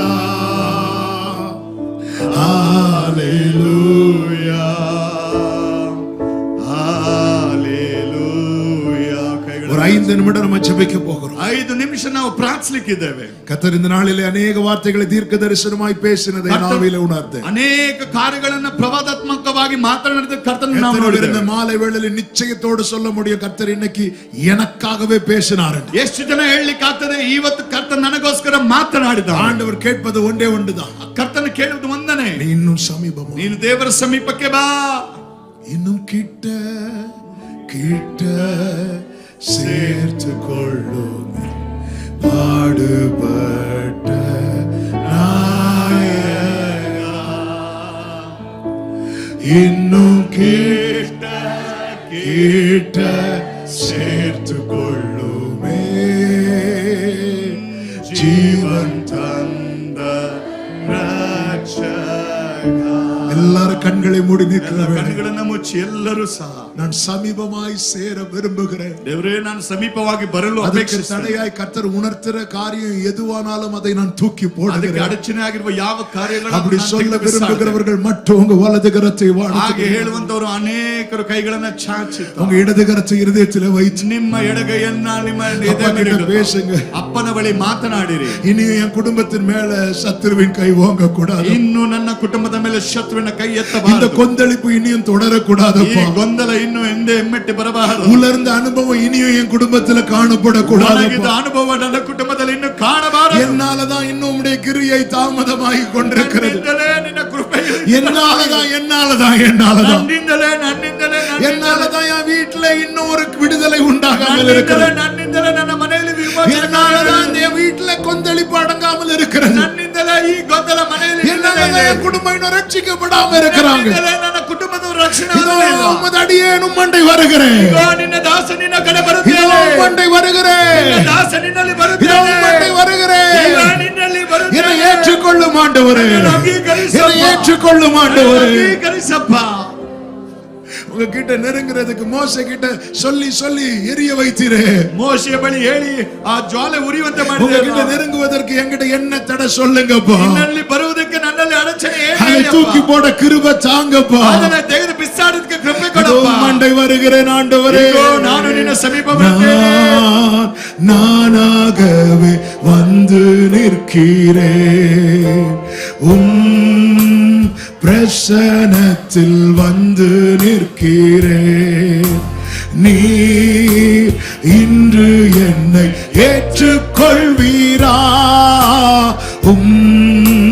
ராஜ்யத்தில் சேர்த்துக் கொள்வீரா? கைகளை உயர்த்தி நானாக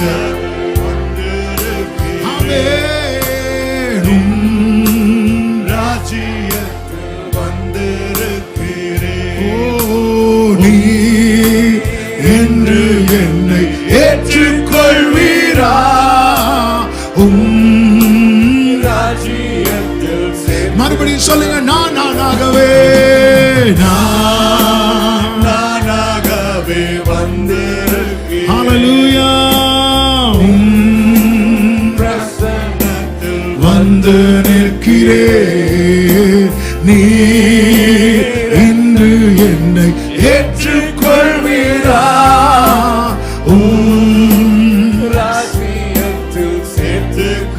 யோசேப்பை போல, யோசேப்பை போல் நான் ஒழுங்கில்லையே, நோவாவை போல் நீதிமானும் இல்லையே. யோசேப்பை போல, யோசேப்பை போல் நான் glory, hallelujah. யோனாவை போல் நீதிமானும் இல்லையே, ஆபிரகாமை போல் விசுவாசி இல்லையே, தானியேலை போல் உம்மை. கைகளை உயர்த்தி நானாக தானாக வந்து நிற்கிறேன். ஆமென். நானாகவே வந்து நிற்கிறேன். Glory. பிரசன்னத்தில் வந்து நிற்கிறேன். நீ என்று என்னை ஏற்றுக்கொள்வீரா, ராஜ்யத்தில் சேர்த்துக் கொள்வீர். மாத்தாளை போல் உம்மை சேவிக்கலையே, மரியாதை போல் உம்மை நேசிக்க. எஸ்தரை போல் எதையும் செய்யவில்லையே, எஸ்தரை போல் எதையும் செய்யவில்லையே, எலிசபெத்தின் கைகளை அப்படி விரித்து உயர்த்தி நான் வீணாகி பாழாகி வந்து நிற்கிறேன்.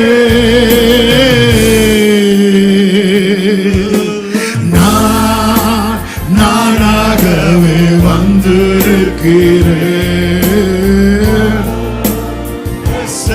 ஓரளக்காவது சத்தனரே, நீ என்று என்னை ஏற்றுக்கொள்வீர். ஆமென். ராஜ்யத்தில் கைகளை உயர்த்தி இன்னும் கிட்ட சேர்த்து கொள்ளுவே, பாடுபட்ட நாயகா,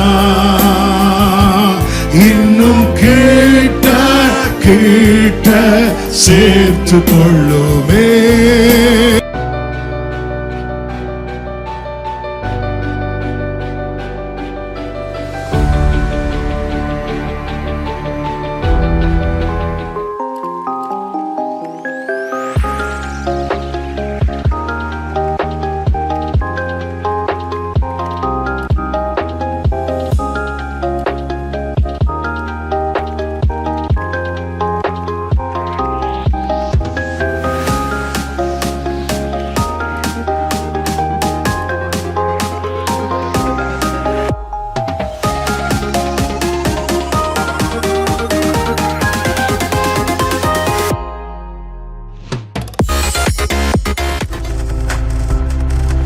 நீங்கள் பார்த்துக் கொண்டிருப்பது உங்கள் ஜாய் டிவி. உங்கள் துக்கம் சந்தோஷமாய் மாறும்.